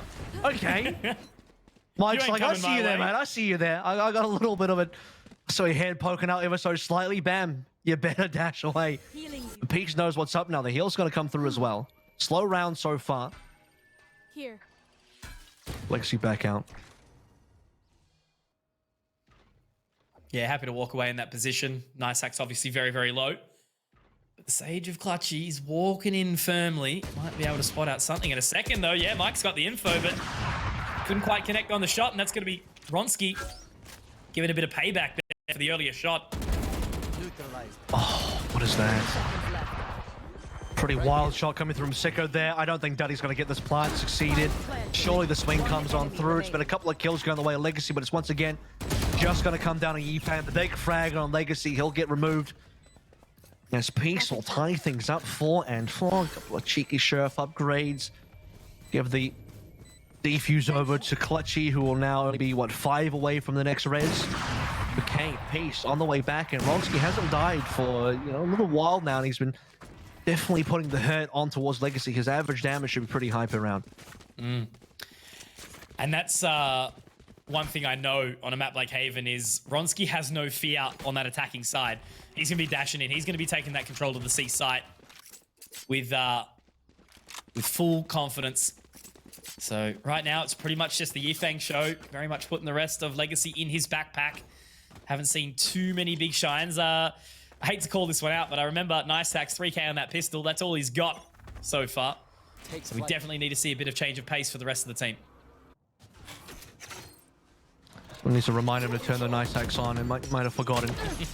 Okay, that's going to be a potential catch. Yep. One agent suppressed. They'll have spotted Nice Hacks. Haven't seen a lot of these come through. At least we haven't spotted them yet. So that's going to be the info found out there. Oh, Ronski, you got to be careful. Yeah, minimal C site presence, I guess, which obviously is where Tensai's been playing towards. Very much been a rotating member so far, but still had his impact. Just shouldering for the time being. Still look like they set towards C.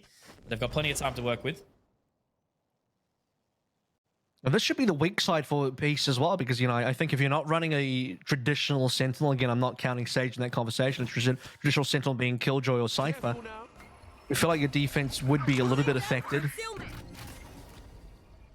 So the gravity well and all the smokes are coming on through. Tensai will slow this down with a couple of flashes. Oh, beautiful. Nicely timed. Now he's at the back of the site. It's going to be the Hunter's Fury to come out. But Dunny, he means business right now. Will be a little bit of a trade out, though, from that very Hunter's Fury. Now Ronski's rocked up. Is he going to go for the res, though? He's faked it. He's jumped up over the top. We'll be able to find Punda. And now he can stabilize that core, get him back, but he's faked the res. Look at him go. Ah, you're joking me. I mean, he dies. But Ronski's won the round completely solo. Yeah, I mean, that's great mind games. More mind games coming on through. Go for the fake res twice. I think he was maybe thinking about actually doing the res, but he hears the footsteps of Legacy coming through from the various angles that were approaching him to stop the res from coming on in. And the knives ring true. Look, Yifang started out 10-0. He's on 16-4, which is still great, but Ronski's caught up big time, still with the operator in hand. Hasn't died for a few rounds now.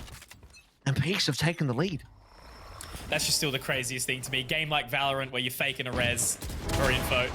It's awesome, but so's Ronski. He might actually jump onto the top of the wall here as well. Clutchy's good for one more, but I think Ronski wants to go for a cheeky little peek. He'll end up destroying the Aldrone instead. But he's on the line, and of course he hits that shot. This guy, when this is a confident Ronski and you can't punish him, he's just going to keep on peeking, keep on doing risky things and, you know, getting away with the high reward. Yifeng also spotted out, but it's all onto him now in a 1 versus 4, and Clutchy's going to punish him, taking him down. Round's done, and Peace have just got this incredible momentum behind him right now. It's classic oh shit, but it's working, so can't complain at the moment. He's hitting some absolutely crazy shots. This is the Yifeng time where punishes you him. say, like, I'm okay with the highlight reel, right? Well, you know, if it's not getting punished by Legacy just yet, then might give the map over to them. Certainly might give the half over to them. They're only 1 away now from confirming that first half, and the operator hasn't dropped out of Ronski's hands for, I think, the entire 5 rounds that they've won in this streak so far. And Ronski's pretty much caught up to Yifeng here. They equalize in terms of the kills. Clutchy would love to walk down, but will respect the gravity well.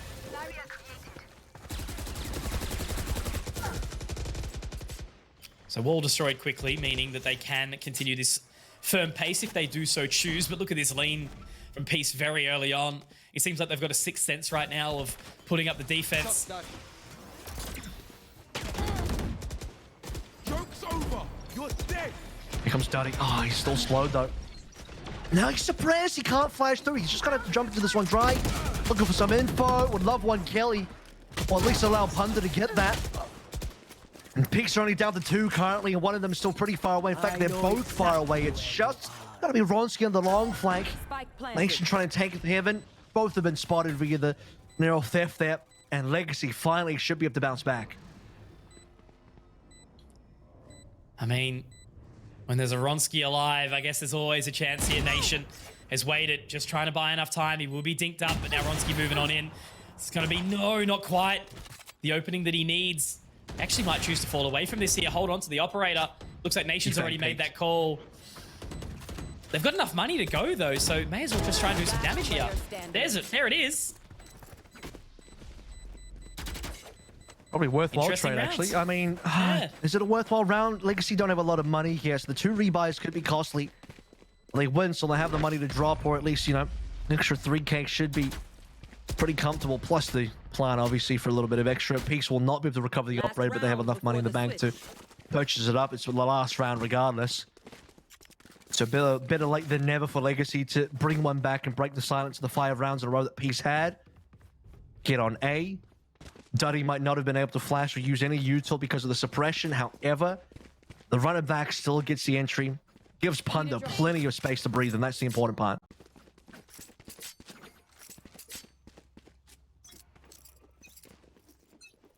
So final round of the half, Kev. Watch this is called. But unfortunately, it'll be punished quickly by that 0 point. Moving on in. This is the thing. This is the Ronski difference, right? He's just completely dry. I mean, look, Nation's there with him, but he's walked down mid. And look at all the control that he's about to find. Oh, there's 1. 2, surely? Not quite. But at least Clutchy was there to find another. And already they've just gone straight in there. Punda has found another. Wall can go up. Clutchy can get the res. Punishing. Last player standing. God, that is going to be so frustrating to play against him. You look at Yifeng's POV, he doesn't know where Peace are. They're everywhere. This defense is pushed up and they were not ready for it. Legacy have been picked to pieces by the fact that Peace just found the opportunity to walk down A, walk down on all sides. Legacy was so slow. They were very far behind in trying to take any map real estate and heavily punish. If you have a team that's slowed down and giving you too much respect, Peace will pounce on top of that one and they'll deny Legacy. Well, the equalization of a 6 and 6, 7 and 5 is still very close margins. Only the 2. Next pistol could give Peace a pretty decent wide berth of a map, rather round lead, or it could be Legacy at least attempting to bounce back.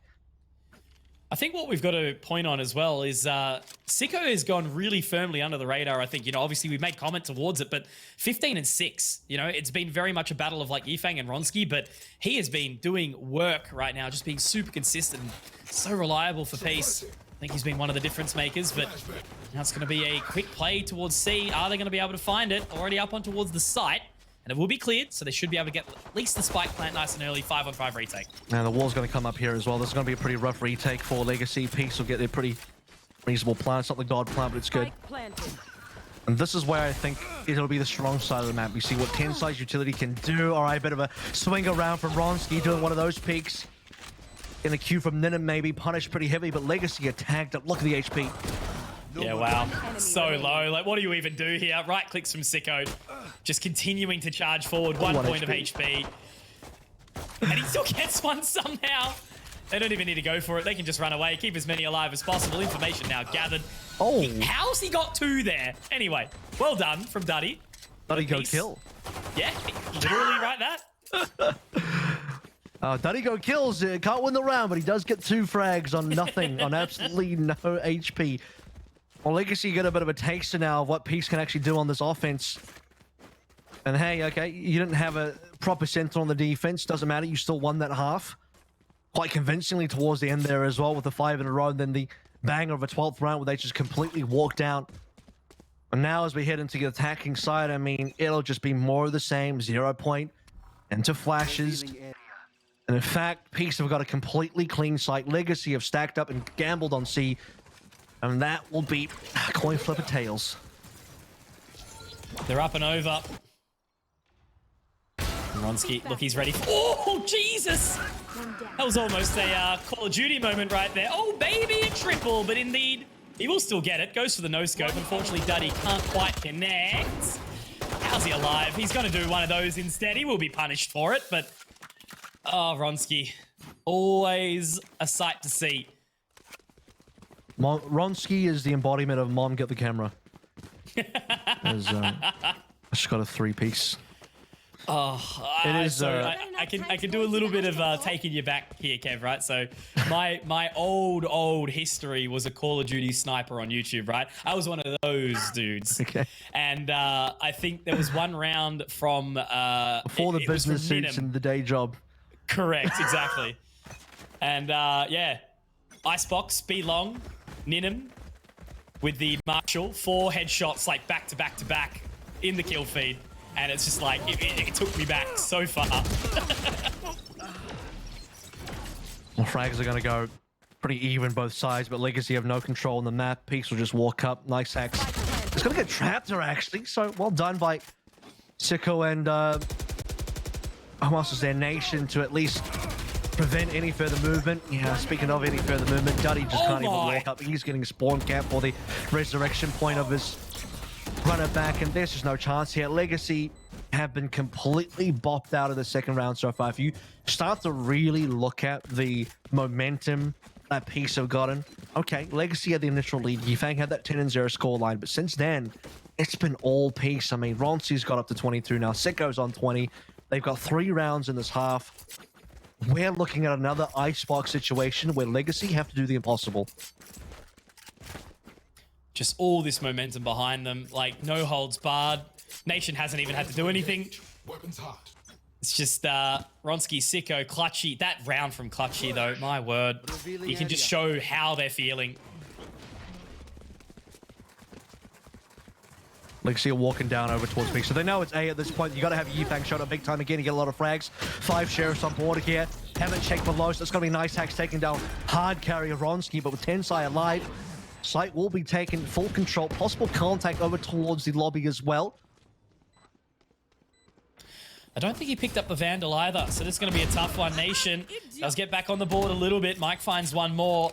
So Nice Hack's actually still alive. Both going to be going for it. That Vandal has now been recovered. Can tap onto it. There is going to be the gravity well that should try and force them off. Now, Nice Hack's trying to tap onto this line, but Clutchy going to punish him, going to deny it. It's Mike's moment. It's his time. They're going to swing. But unfortunately, there will be no ding for Mike, and it's Peace onto 11. 6-round gap, but it just feels so far away. As Peace are only 2 away now from collecting the entire series. This is going to be the final timeout. Possibly one of the last few buy rounds that Legacy can't afford. So if they win, obviously they're going to have a few more buy rounds ahead of them, but otherwise we're looking at a final buy into a force. And they're up against 4 ultimates as well. I mean, null point's always going to be a great entry tool. You basically got like a pseudo version of a runner back there. They got a res available. Plenty of opportunities for Peace to get on site. Legacy are just it's not even the equipment that I'm really looking at right now. I think the mentality of the team is possibly breaking a little bit here. They had a great lead. They looked like they were on fire, but as soon as things started to go wrong, Legacy have never really recovered from that. And they're trying to do some stuff on the defense here with the pistols. Couldn't quite get the distance. This gun round will probably decide the series now, whether they win this next round or not. Crazy times. But that pause obviously utilized just still to try and give that last ditch effort. It is crazy to witness, you know, the real fault in the momentum. Like everything that Legacy did in the last map and then the explosive start they had. But, you know, Peace just keep their composure, and I think that's a massive, massive statement about their gameplay. And there we go. That's the opening from NiceHack, so at least they put themselves back into a position. And there it is again, yep. Clutchy, he's been getting these reses off this series. There'll be more reses there as well as the null point's been used. Okay, yeah, Tensai's down, but once they get past NiceHack, they'll pick him up. And hang on a minute, can they pick him up? Yufangs continue to find these frags somehow. Now it's just Sekiro. He would love to at least get one more teammate in. And still that 3 versus 2. So the null command does allow for the res. Now just trying to get that drone up, trying to get that info. But look at the collapse, look at the pincer. All angles coming around. We've got the rotate through a link. Duddy not quite spotted, manages to just stuck away from the 0 point. And Tensai not going to clear back in. They're still a little bit chilled out. Exactly. It's on the wrong line. Spots a barrel, I'm sure. Here we go. Yeah, that should be the cleanup now. Duddy confirms 2. Mike's got the off angle. They're working off each other. There's no way. Tensai is just not even going to get time. He won't make it out of this. Surely he might get 1 kill. 30 seconds left. Nice. Clean. Good recovery. They played that really well. No oversteps. Confident in each other's calls. Like, those are the moments where it can get really manic, right? You know, but it was clear that they kept their composure and got it done. I'll tell you what, I mean, you had the interview with Legacy Run. They said, you know, they weren't that structured, and when they tried to do that, they played worse as a team. That was one of the more structured things I've seen Legacy do all day, where just play patient, you know, 3 versus 2. You know where the last 2 guys are. Play the timer, play off each other's angles, and they collected that round. Very clean stuff. Off the back of an opening from NiceHack, take Tensai off the board, they get rid of the res. So honestly, that's a lot of ultimates from Peace gone now. How firmly is he going to hold this shoulder? Over the top. Trying to tap it away. Info gathered. He's going to hold firm, but guess what that is? That's the Hunter's Fury, and unfortunately for NiceHack, it might be game over, and it will. Punda's picked up 3, though, in the process. He is suppressed. It's all on a sicko. All on his lonesome now. This is where Legacy could potentially get their way back in, and that, ooh, a little bit too far. But it might have shot up the top. Shock dart now over to the other side. All utility expended. Our drone over the top. Information gathered. Michael peek. And Legacy, they hold fast. They're scraping at that economy of peace now. And it's like, cool, you're going to tag NiceHack, get him off the line. Hunter's Fury is going to be good for that, but Duddy and Punda are still there. They completely mowed down the rest of Peace, attempting to walk up C-Long, and it's going to be 2 rounds now that Legacy have been able to really string together quite comfortably, I got to say, in terms of not falling apart there. Staying calm. Only 4 rounds now separating themselves and Peace. They cannot afford to allow Peace to get to 12. If Peace get to 12, it's going to be incredibly hard. But if Legacy maintain this kind of momentum where Peace are going to get kept at 11, there's a world where Legacy do catch up. Okay, NiceHack. Cheeky little flick. Doesn't connect the way he wanted it. So now that drone up towards trying to get that control of Runsky. My God, the jet, the dash, the straight run to freedom. Can't believe that. So good and so quick. Can't believe that. NiceHack has no idea what just happened. That's an Oceania moment right there. Peace now going to rotate that all the way over towards C, and this time, I mean, you just don't have the same hold on C. No operator here. Duddy is close by, but he's going to get pushed out from the fragment. Yeah, it's unfortunate. At least Mike does have garage control, which is good. Mike has really picked up too, hasn't he? Managing to put much more impact through hot hands over the top. That actually might deny the plan. Not quite. We'll get to the close box on the site, however. Mike now waiting.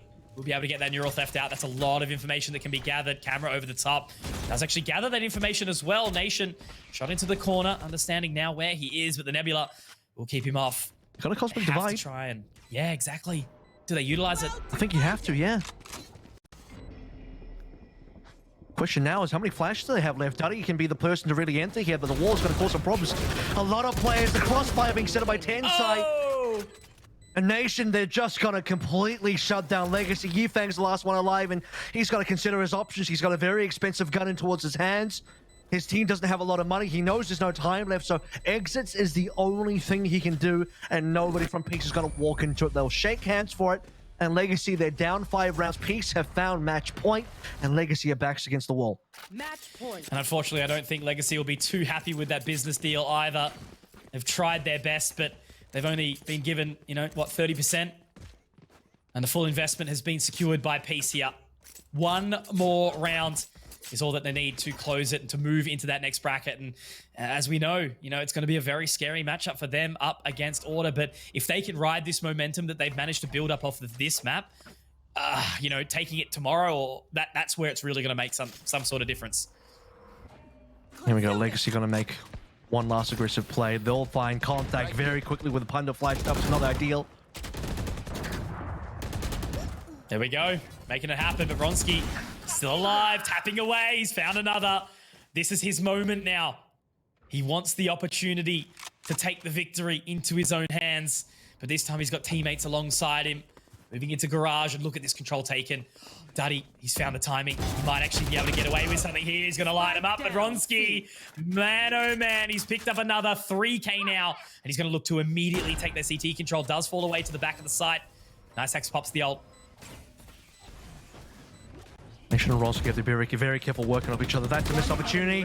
Ronski got to hit these shots, buddy. One more player left to go. It's only Nice X remaining. A last 1v1. Dash is available, and Ronski with the ace will push Peace into the next round of the double elimination. Legacy cannot get it done despite all their effort. What a way to go. Oh boy. Would you have it any other way? Would you have it any other way than that, Kev, right now? You know, Ronski taking it with the ace, and it was clean too, right? He was moving with his team, supported in accordingly, getting the trades, and just confidence. You know, when Ronski's playing like that, it is so hard to punish. You know, Order is one of the only teams that I could really sort of see, you know, really able to drive that down in their raw skill. But what a treat that we've just had in front of us right now. Obviously, Haven, a little bit more one-sided, but still it was electric. It was full of fire, and I'm very happy to have been a part of that series with you, my man. That was incredible. Brilliant into, I think, both of the final rounds on both the maps. So that was a brilliant, honestly, a brilliant series. Even though it was a 2-0, which we got to see a little bit more, I think what we did see was fantastic. For sure. And now we will jump in. We've got the man on the line himself, Corbin Clutchy. How you doing, my friend? Pretty good. That was a bit of a rough game for us, both of them. Yeah, no, awesome, man. Like, I actually honestly wouldn't even say it. Like, have you come in here and say that was rough after watching what we've watched? Like, I mean, obviously, you know, Legacy almost had that comeback, but how did you guys refocus, right? You know, after seeing them get to 11, you guys were sitting at 10. Something changed, something switched, because then you immediately closed it out after. Honestly, we knew what they were doing. I don't know what was happening. It was just so rough for us. We knew what they were doing all the time, so we just couldn't like capitalize off it.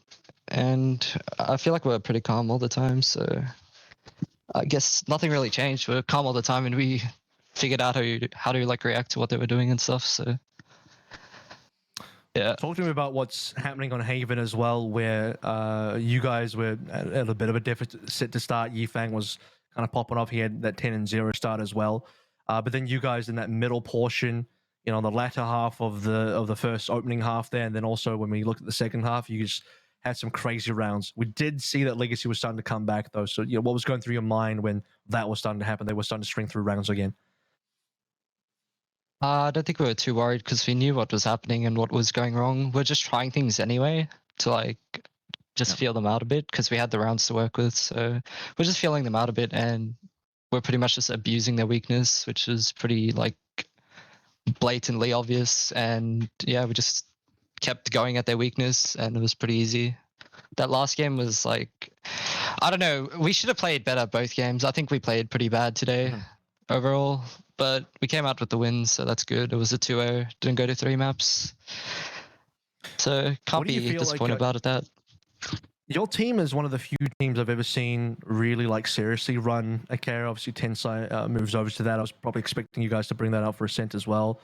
You know, where do you see that character in the meta right now? Because I think it's quite a rare pick, and most teams probably wouldn't go for it. So I feel like it's good, especially right now, since no one else is running a KO. And basically, our team, like how we play and stuff, it just works really well with how we play together. So we don't look at other teams; we look at us, like how good are we and what works for us, right? Because every team's different, and every team is better with a certain meta. So pretty much, like our KO, it works really well because other teams aren't using it, and because other teams are playing Sentinels. So we use him a lot to like play off each other, which we're really good at. Like, I think that's our like strong point as a team. Like, we're not tactically the best, but we'll get there eventually. Right now, we're just playing off each other, and that's what's winning us games. Yeah, no, awesome, buddy. And, you know, I guess really my only final question before we roll off is, you know, obviously you've got Order as your next matchup. You know, we kind of expected that, right? Like looking at the bracket, we actually spoke to Tux after, who had already won you guys through, even though the game hadn't happened just yet. So clearly he was right. He's some sort of godly spirit there. But given that you guys think you had a bad game tonight, what's your preparation going to look like going into that one? I think we learned a lot from tonight, especially. So we'll capitalize off the mistakes we made pretty quickly and take it into tomorrow's game, and hopefully take Order out early, because that would be the best outcome, honestly. I mean, rip the guys in the lower brackets having to verse Order. That would suck. If we were to win. If we were to win, of course, you know. That would ruin the whole bracket, I reckon. But nah, Order's a very good team. Like, I respect all of those players so much. Like, I love versing them because it just shows you like how good a team can be. And I'm pretty sure every other team in OC is aiming to be like them. So they're really the like big brother of the region. And whoever goes with them to NA is like just the little man there with them, you know? Especially right now. There we go. Well, awesome. Yeah, we've heard from the man, Clutchy. All I can say is, brother, thanks for hanging out. And, you know, good luck tomorrow, obviously, in that big Titan matchup against Order. Kev, mate, it has been a wild night. And I think it's a good time to probably reflect on the bracket of what we've actually seen so far. 2-0s across the board. Up until now, obviously, we did have Mindfreak actually take over that map on Team Bliss, which is a really big result. I believe it was a 13-10. And, of course, Wildcard did 2-0 over Nebula. A little bit less surprising. But I guess the bracket is starting to kind of square up where possible. The biggest question mark was definitely around Mindfreak and Bliss. Yeah, to me as well. I think if you looked across the board, Wildcard you'd favor to take down Nebula. Order, obviously on Order. Peace and Legacy are going to be the underdogs here. It's not impossible. Peace you probably have coming through as well. So Mindfreak, Bliss, bit of a coin flip. Everyone else winning is probably the expected result. Absolutely. But obviously to update everyone on what that's going to be looking like, I do believe it's going to be a similar time to yesterday, which worked out to be, about 6:30 p.m. Australian Eastern Standard Time for the start of the matches over on that A stream. I do believe it's actually going to be Tony and Matsy tomorrow night. Oh, no, sorry, that's Friday, rather. We've got Pilsky and Mac tomorrow. So Friday will be Tony and Matsy, and then I believe Mitch and Mac on Saturday as well. So Kev, we'll be bidding you farewell, my friend. As I said, it's an absolute honor to have you back on. Obviously, you know, a Titan of our scene, a very respected member, you know, with the Overwatch background, and you know, it's been a treat to have you here. Obviously, representing our you know, our country and our region, I suppose, over in, you know, those North America matches in Valorant too. So big shout to you, my friend, and thanks for joining us tonight. Yeah, thanks for having me on. It's a great little cameo. Happy to finally work with you as well, Mitch, specifically. So it's fantastic to be able to add that notch to the belt for working on VOT and being back in OS Valorant, even if only briefly. Thanks for having me. Absolute pleasure, my friend. But to close out for everyone at home, of course, make sure you do go check out that B stream as well. You've got Digital and Smash who are still running that through with Mindfreak versus Bliss. It's going to be an exciting one. I do believe we'll be sending over a host or a raid of some nature. But of course, massive shout out to them who are coming on and running that B stream. Huge thank you to our partners in obviously LG and Rockhat, and of course Vodafone as well, putting up that MVP. Everyone in the studio, Crash on the observation. You guys are legends. This has been Conky and Avril. We'll see you all next time. Peace.